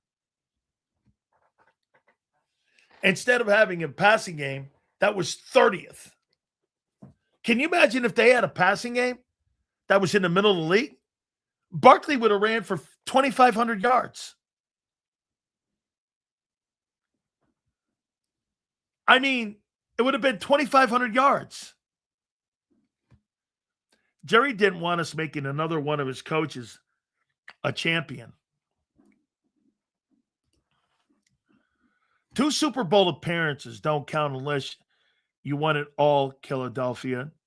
You're a fucking idiot, bro. Now it's trying to justify Super Bowl appearances of participation trophies. Fucking out of here. I do think when you put, I'll tell you what, though, my friend. I do think you putting a Super Bowl appearance and then you get a win and an MVP trophy, I think when you put them combined, I think it's pretty impressive. I do. You got 2 NFC titles and a Super Bowl and a Super Bowl MVP on your trophy. That's pretty good, dog. Let me tell you this. When you walk into Jalen Hurts' house and you see those trophies, that's pretty dog. That's pretty dope. That's pretty good, dude.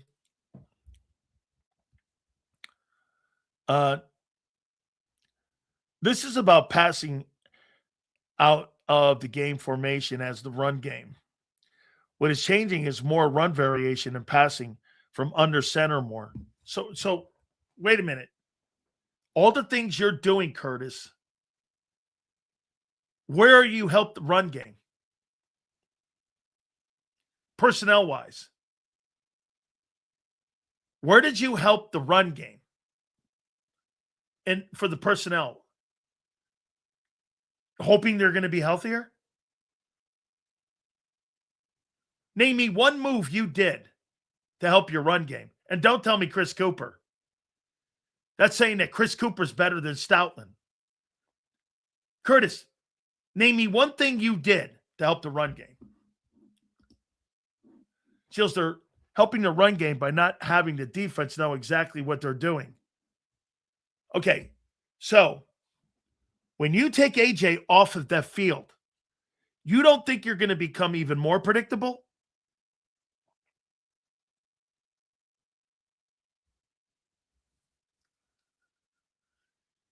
So you're going to put the ball in the hands of what? The 2 and the 3 more? Is that what you're going to do? Don't tell me you throw to your wide receiver 3. You don't. You average 29 completions a year with the wide receiver number 3. 29. 29 completions in the last 5 years per year at number 3 wideout. Now you're going to start spreading the ball around?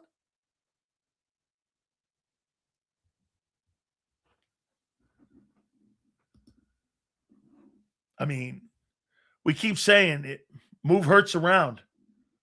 By the way, Kim, that's another good one. You think Hurts throws well on the run? Or do you think he throws well running and rolling to his right? I mean, his big favorite thing is once he sees there's nothing open, what does he do? He runs right. That's a trend.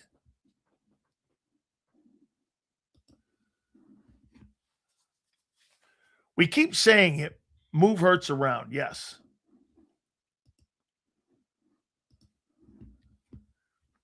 Jeff Stoutland will be the Giants or Jets O-line coach in 27 or possibly the Ravens.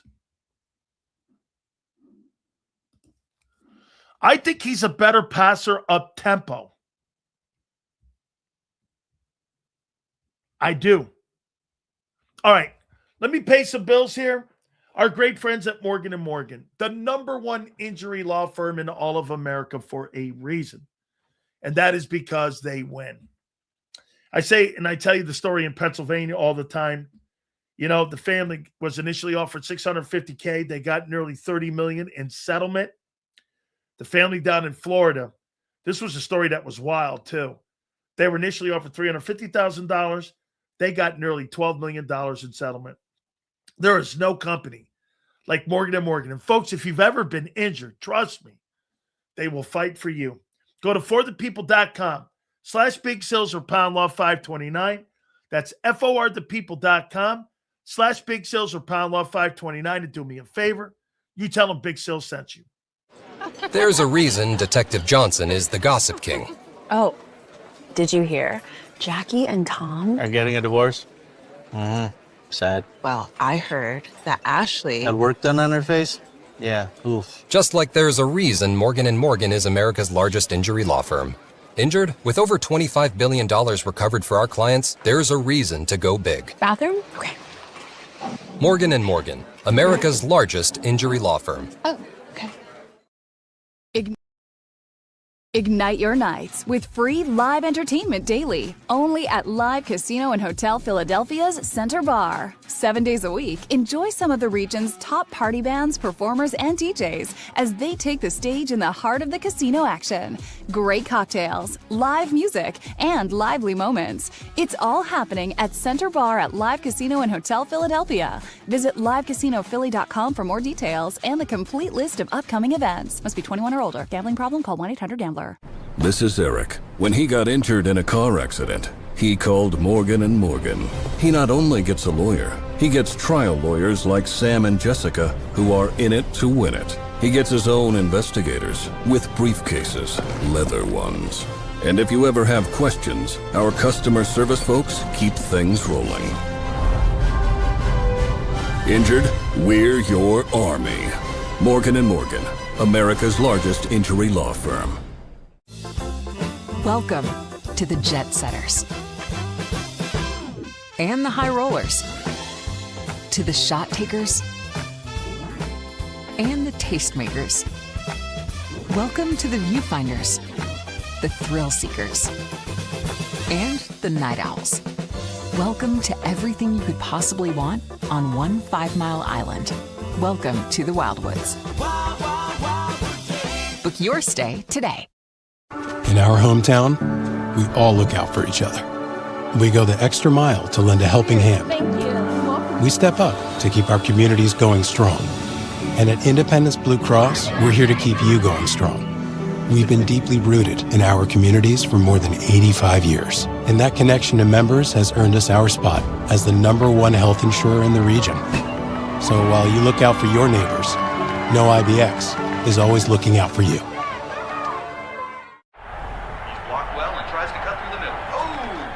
Your gut says Miami is going to win and you should take the over. Your gut also said your NFT selfies would only go up in value. They didn't. But your head is on Sports Grid and knows the QB is in concussion protocol. The backup has a 45 QBR against the zone coverage. The New York D has the most sacks in the league. So yeah, trust your head. It's smarter to be on Sports Grid. EAGLES. Eagles.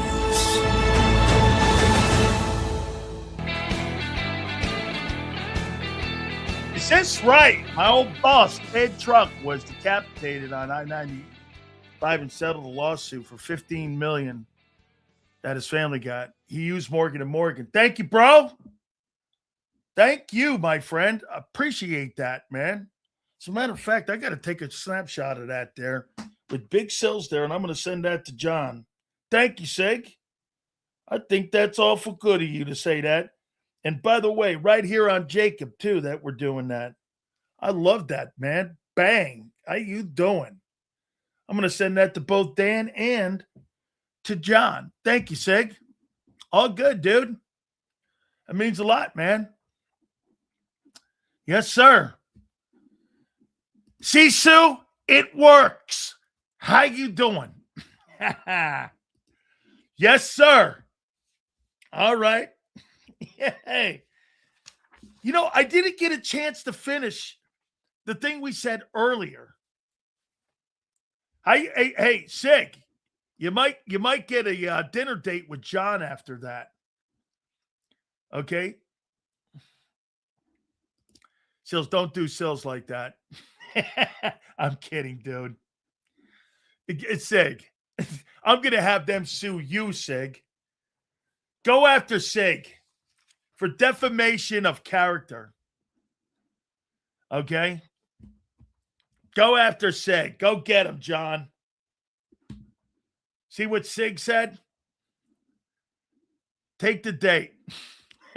All right. So I wrote down Breakout Eagles for the upcoming season. I've already hit on Jiad Campbell. By the way, I love earlier when we brought this up, everyone's like, I'm like, do you think he's going to be better than Nakobe? Oh my God, he was already better than Nakobe. Sills, he was already better. Big Sills tries to get these fans thinking, but they just refuse to answer easy questions.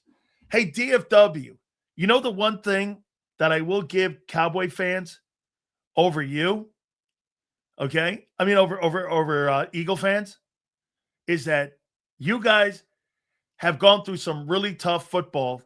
And if I'm not mistaken, let me see, is this the longest run that the Cowboys have had not winning a Super Bowl? Let me think. Okay, so they 1960 to 1977. Oh, 71. They won a Super Bowl in 71. So that was 11 years. Then they went 71 to 77. I think it was 77 or was it 78 that they won their Super Bowl. Oh, man. It's like either 77 or 78. So it's like 7 or 8 years. Then they go like from 78 78 to like, they went a bit. They went from 78 to 90, the early 90s. So that was a long run. But this is the longest run that the Cowboys have been on, not having won a Super Bowl. This is 30 years that they haven't won one. It's the longest time in Cowboy history that they haven't even been to an NFC Championship game. Well, they went to those NFC Championship games in the early 90s and mid-90s with the Cowboys. But then after that, they have not been back. It's been a bit. Okay? Jalen Hurts could retire tomorrow and already accomplish more in the playoffs than Dak Prescott and Tony Romo put together the last 20 years. Dak Prescott is going to be considered for the Pro Football Hall of Fame, dude.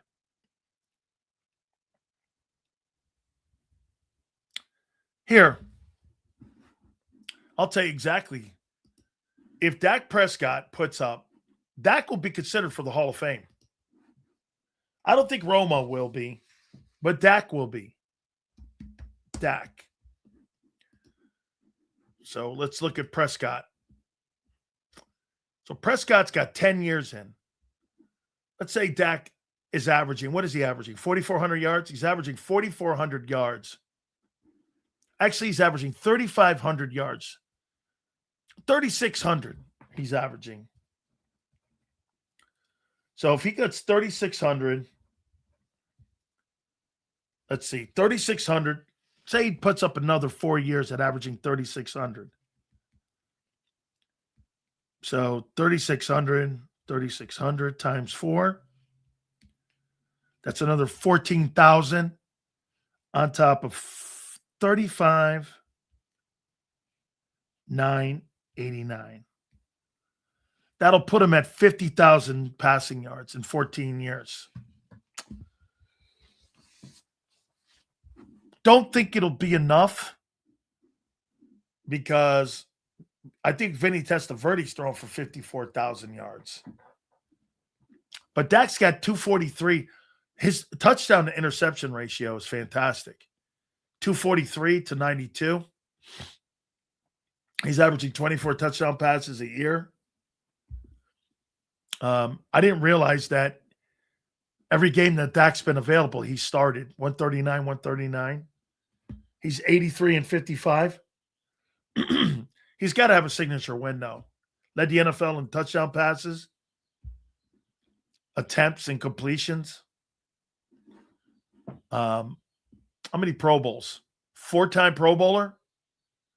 Offensive Player of the Year. Walter Payton Man of the Year.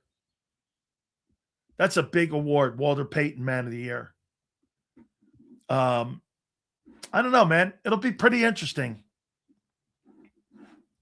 It will be. Now, he's nowhere near Kirk Cousins. Let me see. And again, I think Cousins has been a really good football player. I do. I think Kirk Cousins has been a really good player. I think he's made a shitload of money. People underestimate him. But Cousins has won a lot of football games. I'd rather have Hurts' career than Dak. Dak will be forgotten. Dak will never be forgotten. He's a Dallas Cowboy. Tony Romo won't be. Dak will be in the media too. Curtis makes it sound like these Cowboy guys don't go into media. You've got, let's see, the former head coach, Jason Garrett. You've got Michael Irvin. You've got Troy Aikman. You've got Tony Romo. Those two guys are leads in broadcasting. I mean, bro, Cowboy guys got all the premium media jobs. I mean, the main color analyst is Troy Aikman and Tony Romo, and they're former Cowboys. Got Aikman and Romo. You think that's not by design? I mean,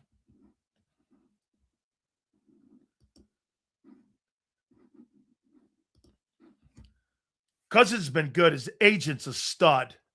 Dude, that guy has made over $350 million. I think he's made more than Tom Brady. He's a great football player. He really was. And a good dude. Okay? Let's see here. Get this.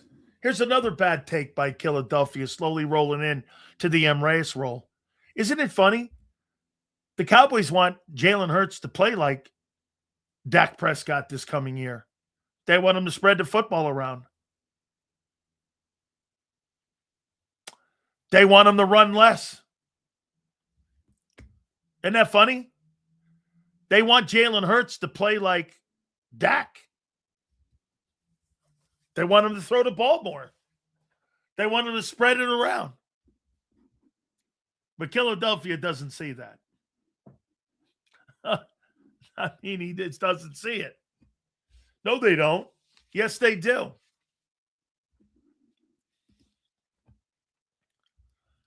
Michael Irvin tried to tell Michael Parsons last year to look long-term with Jerry. Jerry has made women, Irvin, Smith, more money off the field than they'll ever make on the field. That's a true statement. That's an absolutely true statement. Here, DFW, let me ask you this. Do you think that a guy who walks into a card shop to sign autographs at DFW, this is going to piss off Eagle fans a lot. When you walk into an autograph session or you go to one of those autograph shows and you're a New York Yankee, who do you think's autograph is worth more? A Yankee or a Red Sox? Do you think somebody like Derek Jeter or a guy like Carl Yastrzemski? Who do you think's autograph is worth more? Yastrzemski was a better ball player, had better numbers, played in Boston. And here's another one, okay? Why is Roger Clemens, when he shows up to autograph sessions, he shows up as a Yankee and not a Red Sox?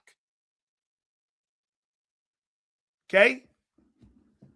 When you show up to an autograph session and you're a Dallas Cowboy or you're an Eagle, you're Aikman. How about this? In years to come, Dak Prescott will command more money than Hurts will at a signing when it comes to autograph sessions. Unless it's in Philly. Because Dak was the quarterback of the Dallas Cowboys. Here, I always get in this argument. The highest rated television shows, TV shows in 2025. It's no shade. Not at all. Top 100. Here we go. The top 100 radios are TV shows a year ago. Top 100 TV shows. Top 100 TV shows in 2025. List. Let's see here.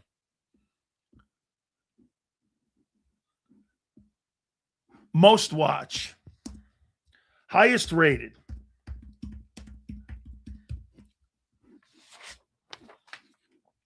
All NFL. Every one of them. And most of them are Dallas Cowboys. Eagles do very well.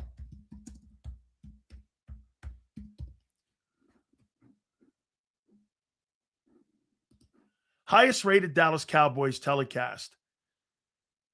Kansas City Chiefs drew a massive 67.3 million viewers. The highest viewed game of the season. There's no single. Okay. Cowboys versus the Eagles Thursday night. Don't have a number here.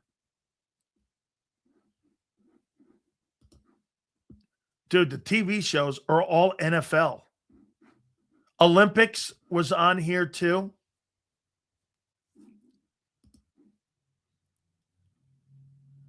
I think this is a list here. Yeah, this is a list. Let's see what the Eagles had some good games last year. I think that Chiefs game had some big numbers. Yeah, and here it is right here. These numbers are just incredible. Monday Night Football had a 9 share. And total viewers, the National Football League was number 1. And all these other shows, 4 million canceled. Like the most watched dramas, like 5 million. These people don't even compare to college football. College football was getting 18 million viewers last year. Thanksgiving game this year will break all records. It'll be the closest thing to a Super Bowl. I'll tell you what, DFW. That Thanksgiving Day game between Philly and the Cowboys, if both teams are really playing well, you may see the first game hit 70 million during the year. That's not a playoff game. That might hit 70 if both teams are playing well. You see how Sills glazes other quarterbacks, but shits on Hurts. I don't even like Hurts like that. Shits on other quarterbacks? That's what you call it? Bro, I don't have a favorite player. I don't root for a player. I don't root for a team. I cover a team and I cover players. I don't have a favorite player. Now, I like Cooper DeJean on the Eagles, but I don't have a favorite player. I don't. I don't have a favorite team. I cover great players. Okay? So what? No one gives a shit about the Cowboys. Their ratings mean nothing. See? Their ratings mean nothing. So let me ask you this, guys. You think when a guy's on television and he's on TV a lot, you think that helps his Hall of Fame status? Really? You don't, huh? Okay.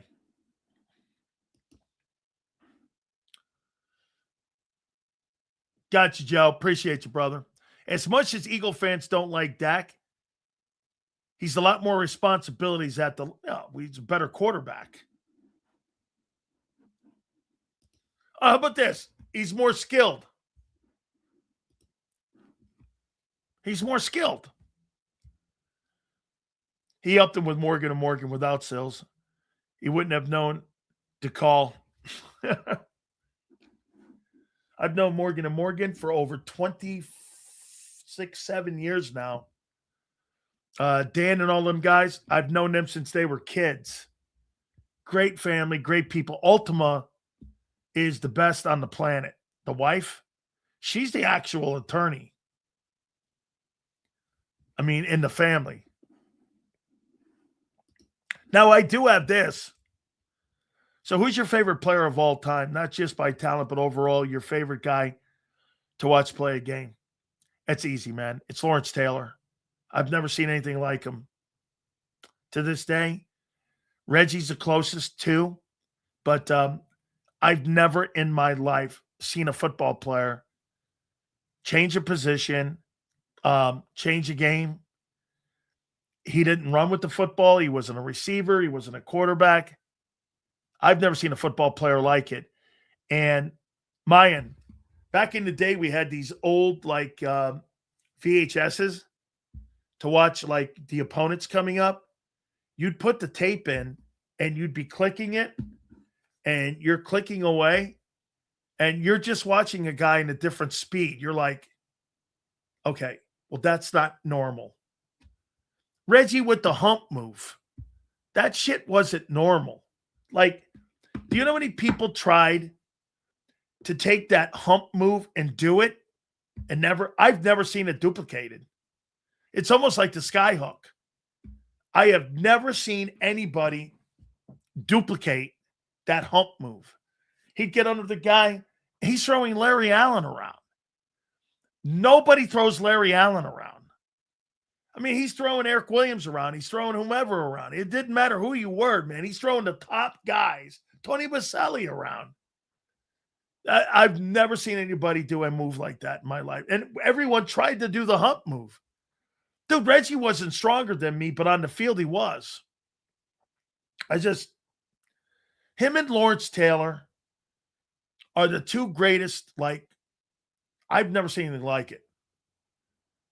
And I enjoyed watching Taylor in a game. Every single game I watched, 8 tackles, 2 sacks, and a destruction of the quarterback. It was just destruction.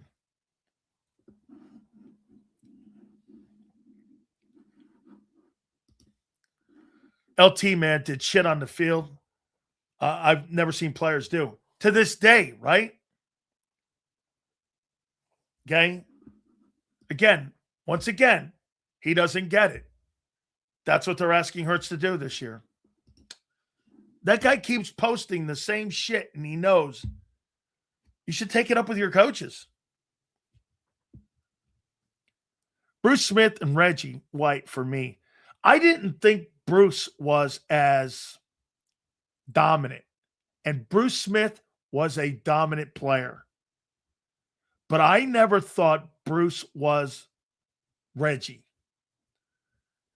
It's Reggie and LT, and then I think it's everyone else. I'm not saying, by the way, no shade whatsoever on Bruce Smith. Bruce was a tremendous football player at Virginia Tech and a tremendous football player with the Buffalo Bills. Just tremendous. But I never thought, he was Reggie. Michael Strahan said he hated going against Eric Williams because he had that slap on the helmet that Strahan hated. I'll tell you something also about Eric Williams. After that injury, he was never the same.